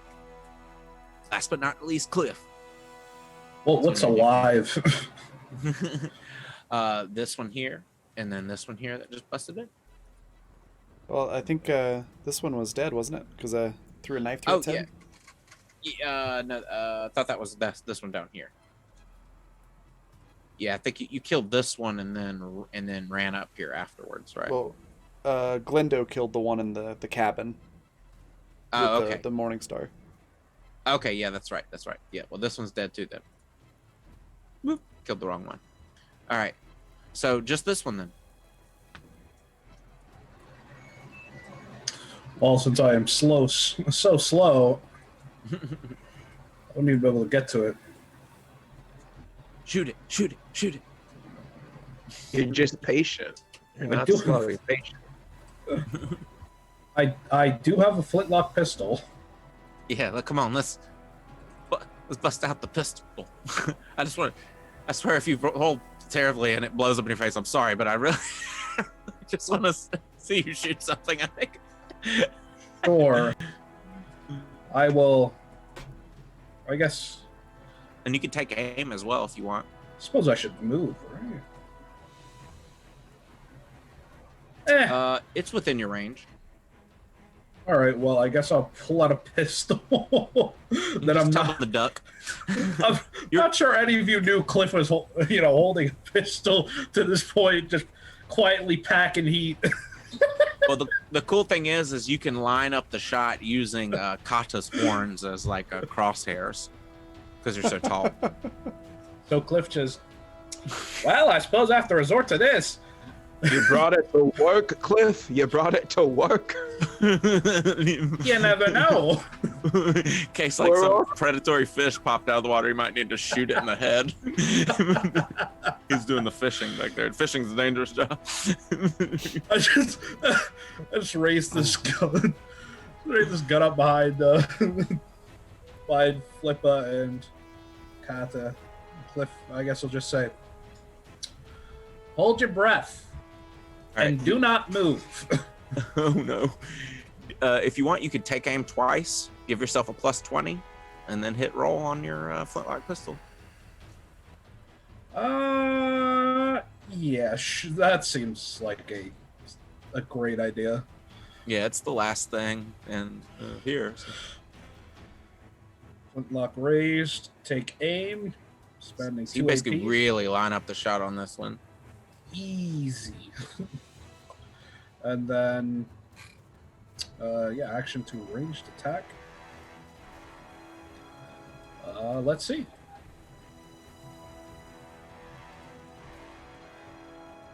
And with it being the damage actually, all right.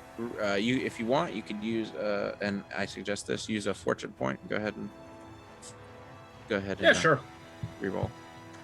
And your damage is actually probably going to be a little higher. I'm going to need to figure it out because it works a little differently on the mechanic. Oh.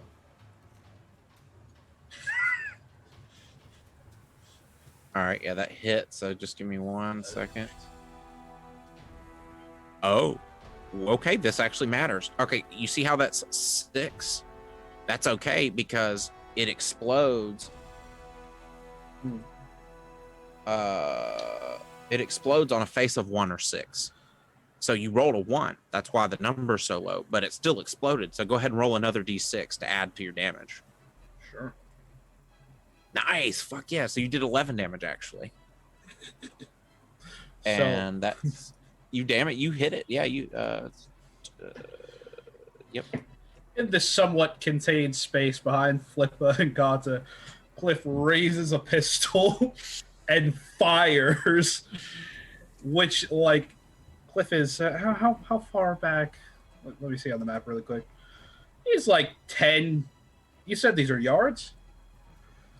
Yeah, it's so 6 yards away. I actually didn't. Okay. I didn't scale the map right for Okay. yards. It still says feet, but yeah, it's six. So about 6 or 7 yards away. So 6 yards back, just the crack of a pistol. Cliff just fires. Everyone, all the NPCs jump like on the slug. Excellent. It's still up, but it is got a bullet in it, which is kind of hard to tell because it's like this amorphous mass. Anyway, it Make is my day, Fleetfoot's chump. turn. I love those characters. Anyway, it is your turn, Fleetfoot. Mac attack.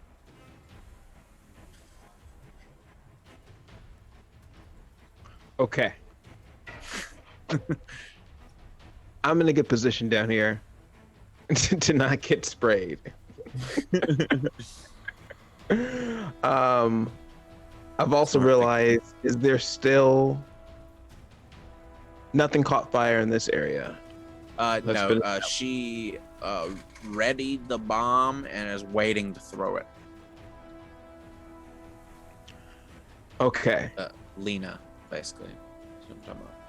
Could I grab? Can I use an action point to grab flour? Sure. Yes, it's there. It's right behind you and under this cabinet. You're right next to. It's in a I want to linen use satchel. an action point for Lena to ready her bomb, All right, you signal to her. She's ready. and then I'm gonna save my last action point to ready the flour when she throws her bomb. Excellent. Got to put that out because there's no rain coming. There's only a moderate amount of rain coming down that stairwell, so that's a smart thing. I don't know that flour would help put it out. Flour is highly flammable. You Oh, make I flour know. bombs. Yeah. Oh, well, never mind. That's the opposite. I thought it would, Yes. I'm Just not wanted to putting be flour clear. on things then if I have a kitchen fire. Got it. Look, Nailed it. look, Fleetfoot's plan was not to put the fire out. I'm Alright, just well, glad we that will this see. boat had flour on it. Yeah. All right, you're ready to cause a bigger explosion. Got it. Okay, so it is Daisy's turn. You've got the mop. It is now an improvised staff with that is very unbalanced because there's a mop dangling at one end, but still. Okay. Actually, if you want, we'll just say it's kind of a crappy mop. You just kick the mop head off, and it's Yeah, I now assumed it it's was like a staff. twisty one or something. Yeah, Or- no, it's so bad. It's so bad. It's fallen off a couple of times. If you just kick it the right way, it just comes right off. And now you have like an improvised staff. okay, so I'm on. Is it still up the stairs? Yes, and you actually, if you came up here, Could I vault? if you came up here, you could, because of the reach on the staff, you could attack it from there. This is like a half. So I don't have to vault. No. You don't have to vault. This is Or like could a half I, wall. if I wanted to, could I? If you wanted to do like a little vault, like a little 5-foot vault, like 2 squares away, then yes, you can do that. That's fine. I won't even make you roll. You do a little cute 5-foot vault like a kid, and then you come over and start Yes, trying to whack vault at this and thing. then with Starbucks whack. Excellent. All right. So, do you want to spend an action point to take aim and give yourself a +10 to hit? Make it a little easier to hit. So do I make that routine? Yeah. So make it routine, and then go to your skills and attributes tab and click simple melee, and then we'll do the damage later. Just if this hits, imagine it's like music. Got it. Well, she's been training to the training montage every morning, so she has to have the music. All right. You got 3 fortune points left. You want to use it to reroll? Yes, All right. I want to do this. Excellent. So you hit. All right. So roll a d6, and let me look at your character again one more time. So you're adding 4. So roll a d6, and we're gonna add 4 to whatever that is. 6. Oh, you rolled a 6. Oh no, it's a 2 + 4. Okay, never mind. Yeah. I see you got the +4 in there already. All right. So you did 6 damage to this thing, which is enough. To damage it once. It's still up, but go ahead and roll another d6 to see if it gets injured because of how damaged it is. 1. So yeah, if you rolled a 6 on it, then it would get an injury. But That's okay. I I'm said still that- going to twirl my my mop handle staff. excellent. I just love that you just vaulted over there and there's like whack whack whack like up at the top of the ceiling. It's like way higher than you two, so you're like all right, so that's beautiful. It is your turn, Squire Flippa of Kalos. I'm gonna say Yeah, that. so Squire Flippa of Kalos would like to use Arbalest speed and attempt a coordination roll to see if she can reload without spending any action points. Awesome, I love that. That's amazing. Make sure you're set at standard. All right, I'm that is so a fail. lucky. So You can. So- You still got fortune points. I'm about to use a misfortune soon. I hope if I survive. I probably won't survive, to be honest. Oh wait. I mean, actually, I could switch back. spend. Do I want to? Because I Use the- failed, so I have to spend the 2 AP to reload, but then I can still shoot. This thing's actually gonna go right after you because I was supposed to actually go before you, but. Anyway, oh, okay. So yeah, all right. I'll use a fortune point to try and re-roll that then. Yeah. I don't blame you. It's about to be over. Do it big. All right. Doesn't matter. So you can still just use the AP, or you can just use your spear, whatever you want to do. Yeah. So no. If you try, you have to finish loading, no matter how long it takes. So Oh. she'll finish loading, and then she'll use her How much is the reload for? 2. 2? Okay, so you can still shoot. Yep. Oh, that's so, right. It's like a freaking repeating crossbow, basically. So All right, yeah, roll to hit. 4,550. Whew, okay, yeah, all right. How's it go? You kill it. Oh yeah. Let's see. Lamprey like mouth, right? Yeah. The crossbow bolt just goes in there without even touching the edges. Nice. Just goes in, and then the slug seems fine, but then after a while it starts to really kind of cough up some blood, and then just collapses. Oh no, that's awesome. All right, yep, beautiful. Oh, copyright. Love that. That was too good of an impression. Anyway, all right, so yeah, bullseye under the lamprey mouth. All right, so once this chaos is over and you emerged on deck, the crewmates all look exhausted and bloodied, as most of them just had the fight of their lives. The remaining slugs are being speared one by one by Braun Borg, the ship's striker. it's almost like he's carrying them on a skewer and drop it as he makes his way over to a fire pit they've built that's raging enough to bypass the rain that they're burning these things in. Once the aftermath clears a bit, there only seems to be one casualty among all of it. Would have been two if you wouldn't have saved Glendo. But anyway, sadly, that one casualty was Carolyn Vautier, the first mate that had a conversation with Kata just prior earlier today. Her severed arm rests hanging from the mouth of a dead slug before you. The new bracelet that Kata gave her is shining in the sun. That almost as quickly as it was engulfed by the storm clouds is now beaming back down on the deck as the tempest clears. One more. Go ahead. I was literally gonna ask if the bracelet was on the arm. I think Kata might take the bracelet back. All right. Excellent. You go back and get the bracelet. Go ahead and give yourself 2 corruption for robbing a dead body.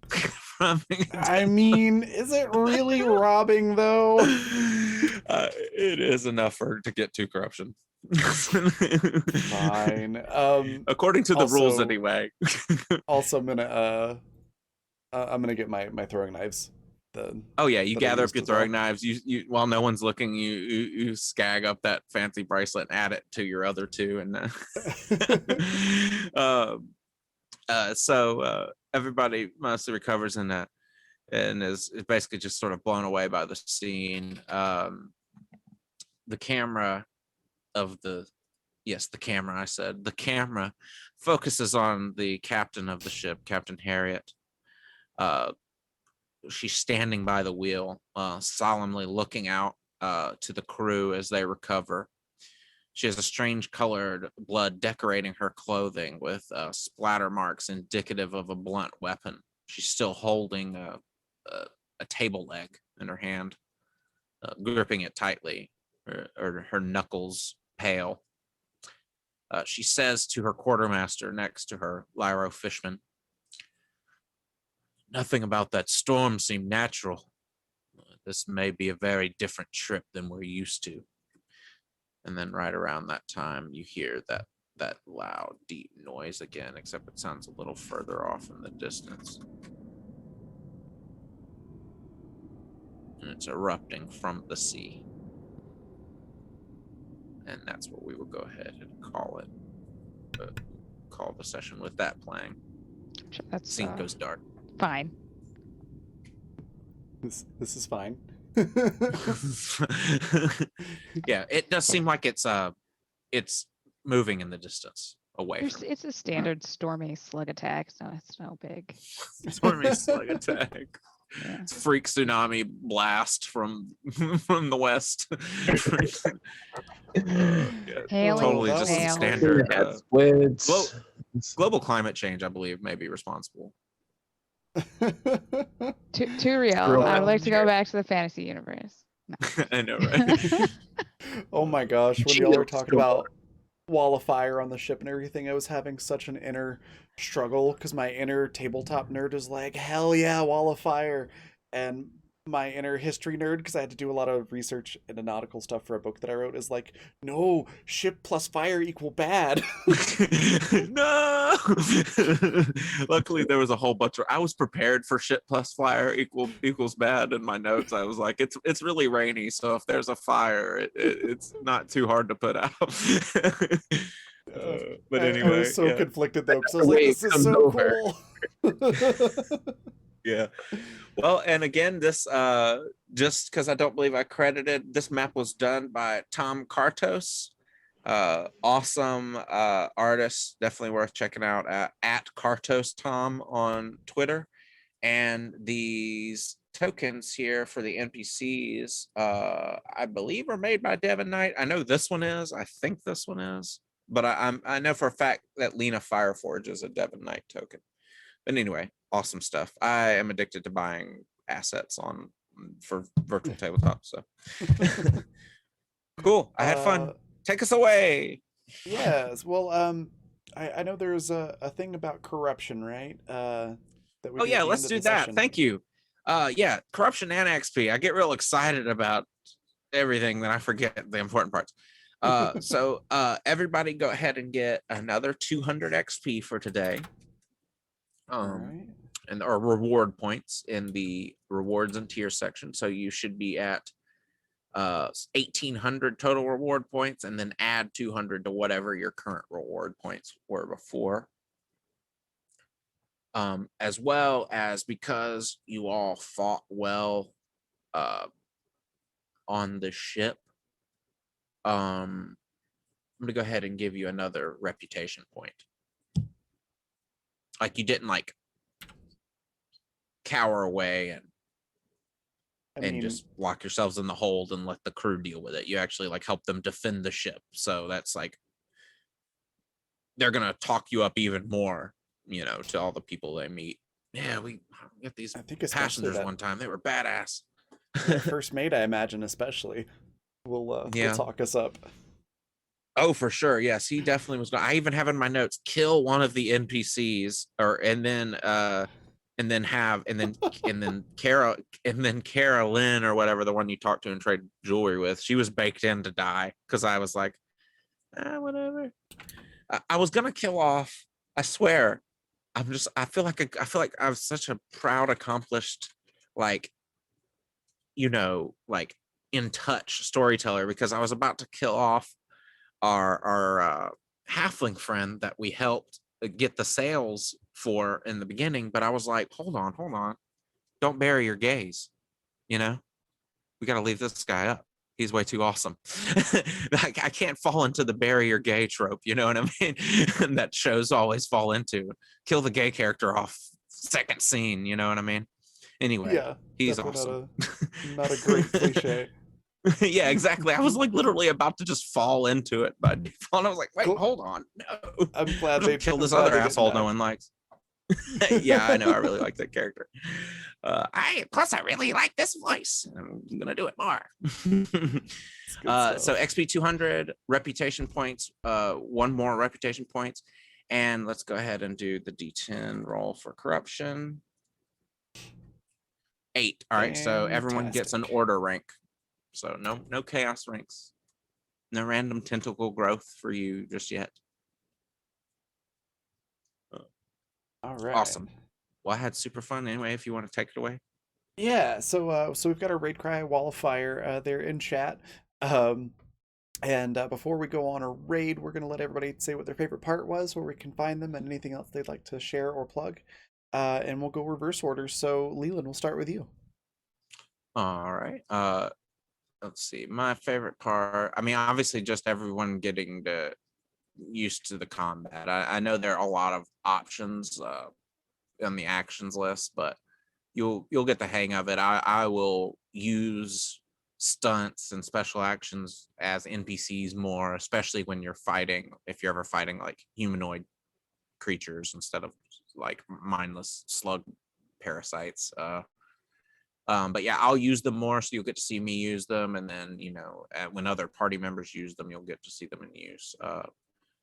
Once you get, I will say right now, like once you get a couple of once you find out who's good at leadership and who's good at intimidate, those inspiring words and litany of hatred special actions are awesome.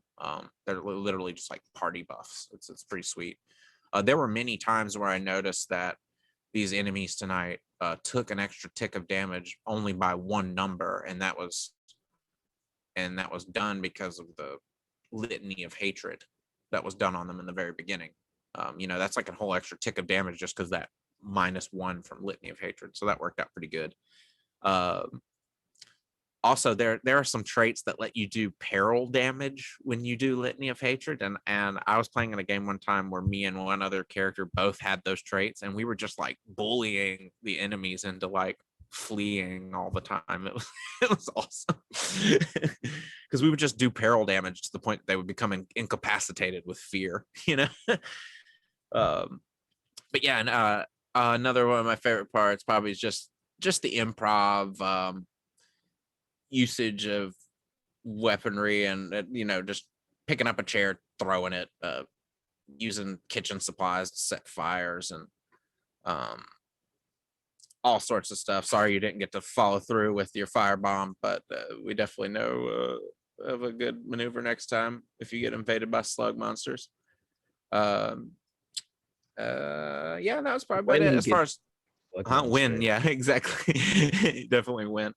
That's the only thing I got is slug monsters. They might not look like this, but they'll be slug monsters. It's just where my brain goes. All right, and then as far as things to plug,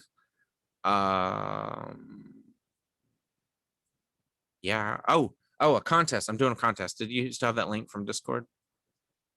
Yeah. Let me grab that. Okay, thank you. Yes, I'm holding a contest on my Twitter. You have to follow me at least until the contest is over. You have to retweet it, like it, and comment what your favorite tabletop RPG product is. Now that can be anything from battle mats to dice to a certain book, whatever. Throw that in the replies, and it enters Books you for like a chance. Fundamental RPG. Yeah. Didn't you put that? Oh no, you said aside from fundamental, obviously. Yeah. But yeah, no, that's a couple other people put like the games that they've made, but I was totally fine with that. But anyway, enters you for a chance to win either $75 to your Cash App, not actually Cash App, but to like Venmo or PayPal. I guess, like I said, I can download another one if I need to. Or also, like, if you don't have anything like that, I'm definitely willing to email you like a Visa gift card code and all that stuff too. So, but anyway, yes, it ends March 5th, which is next Friday. So I will end it right before next Friday's Zweihander session, and then maybe I'll announce the winner on the Zweihander session. Of course, no, the winner probably won't be watching it, so I will message them as well. Unless it's one of yous, that'd be pretty cool. But yeah, and then that's about it. Yeah, I'm done talking. Go ahead. Cool. All right. Next we've got Nikki. What was your favorite part? Where can we find you? And anything else you'd like to share or plug? Well, okay, I'm gonna split my favorite part up. I really wanted to see the firebombing with the flower. I'm so dumb. I was just like, that'll put it out, right? God, I'm so glad I learned that lesson today before I burn my kitchen down in the future. I mean, I have like a fire extinguisher for kitchens. I would hopefully grab first before something like that, but still. Or right? It's true. And I like the. I can't remember now. But yeah, I was looking forward to seeing that and just how we all kind of work together. And I really liked when I finally got the hang of it and got to have Daisy, run to get her drumstick, vault over the stairs, and hit the slug thing. I'm so glad all that worked out. Like all those roles worked in this game. It's rare. I'm glad too, because I wanted her to. That's what I'm setting up for her to be able to do stuff like that. And I'm really bad at plugging things, so just check my pinned tweet on Twitter for all the stuff I'm in that I have on there. And I'm Nicole at Twitter. All right. Next, let's hop over to Nathan. What was your favorite part? Where can we find you? And anything else you'd like to share or plug? My favorite part, hands down, was when Cliff turned into that Frank Reynolds meme from It's Always Sunny. From all of a sudden, I started blasting and just. Oh no! So anyway, I started blasting. Would you like a nice spice packet in this trying time? He's just a 9-foot-tall Frank, and I love it. Back in the Warthog days, yes, Cliff is my favorite character. And you can find me doing a bunch of different stuff. I am a part of a podcast called Dungeons and Slatterns, which should be premiering soon. Also, Omega Dicing. You can see me play that on Wednesday mornings. And I'm all over the internet if you want to fight. So there's that. But yeah. All right. Next, we've got Stace. What was your favorite part? Where can we find you? And anything else you want to share or plug? I mean, I love combat so much as a player. It's just really into it. So I was excited for the whole episode. Love describing monster deaths. So I know usually I shout out someone else's scene. Sorry, I'm gonna be selfish. I got to kill a slug thing tonight. And that was pretty great. And pretty good for this particular character's development as well. So excited to see how that plays out after the fact. You find me around the internet at Stace Windu. I am also a cast member of the Numenera actual play podcast called Explorers Wanted. You can catch that every Wednesday on your favorite podcatcher. And then actually this Sunday, I will be playing around 10 a.m. Central, Monster Camp with my good friend T with a Unicorn on her Twitch channel, which I'll drop in. And I have to say, we played Monster Camp as a Galentine's Day date on February 14th, and I've never played a dating sim before, and that game slayed me. It is so funny. Also, I seduced a blue demon. So, Is it multiplayer? It's like cooperatively multiplayer. It's like you take turns, you strategize. What we were doing was we were doing the different character voices. I'm gonna have to play Narrating that. out loud. Yeah, it was a lot I'm of gonna have fun. to play that with my partner because it's on Amazon Games. Actually, it's free. I think if you have up to pay for it in 3 Amazon Prime. players Is in it the multiplayer. So, Oh, That's cool. yeah. Awesome. And then, yeah, next we've got Mr. Parr. What was your favorite part? Where can we find you? And anything you want to share or plug? I think my favorite part is just combat. I've got a love for combat and systems. I like seeing how each of them pan out, what sorts of things you can do, how they're handled. So, always love to explore a new version of combat. You can find me at twitch.tv/Mr. Parr. And you can also find me on Twitter at Mr. Par4E for a little while longer. All right. And that just leaves me. My favorite part. Yeah, it's hard to choose just one. I think just all of the combat in general was really good. I really liked being able to save the one guy whose name I don't remember. The one whom I surely listed as kill at least one NPC that is below deck with them, Glendo Lorne, the ship's master. It was in the cards for him to die. Yeah. I always love preventing NPC deaths as a player. It's always fun. So that was really fun. Getting to throw a knife through one of these things' heads was just really cool. But I really enjoyed watching everybody in combat and all the different things that they did and creative approaches to the problems. It was all a lot of fun. And where you can find me next, I'll be producing Time Travelers tomorrow at noon, right back here. That's noon Mountain Time. And that's going to be a whole lot of fun. And then I'll be GMing Animus Absentus at 6 p.m. tomorrow, which is always a fantastic time. Our party just started basically, no, I guess not quite started, but they've made all the plans and preparations to start a war with essentially the galactic government, because they're poking at a bunch of corporations, and it's a very like post-capitalist galaxy type thing with everything run by giant corporations essentially. Is Kata in that game too? Sounds like she would be involved. No, but she would definitely approve of what they're doing for sure. Yeah, we make a bunch of communism and socialism jokes in that show for sure. So yeah, that's where you can find me next. Other things to plug. if you go to coffee.com/raven/shop, so just like it says at the top of the screen here, right above the viewer action chart there. So coffee.com/raven/shop. Look up Fundamental RPG Second Edition.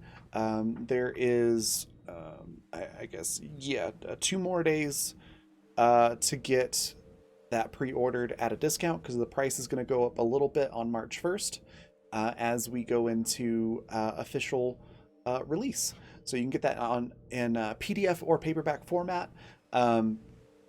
It looks amazing. I got a bunch of stuff from my formatter, the person doing the layout today, and it looks really, really good. I'm really excited about it. I also cranked out like 10 pieces of art today for it, so yeah, it's going to be awesome. Definitely don't want to miss that. It's also the system that we use for Water and Animus, and we used it for Hunters of Calamity 2 last season. So it's a lot of fun.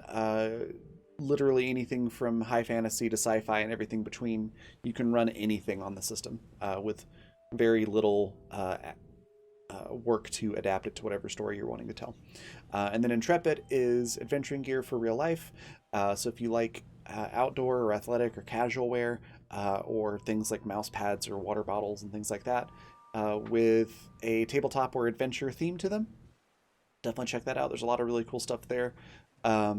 If you see something that you like that's not on a particular piece of clothing or something like that, feel free to message me as well at raven@theravenevermore.com, and we can get that made for you. So more than likely.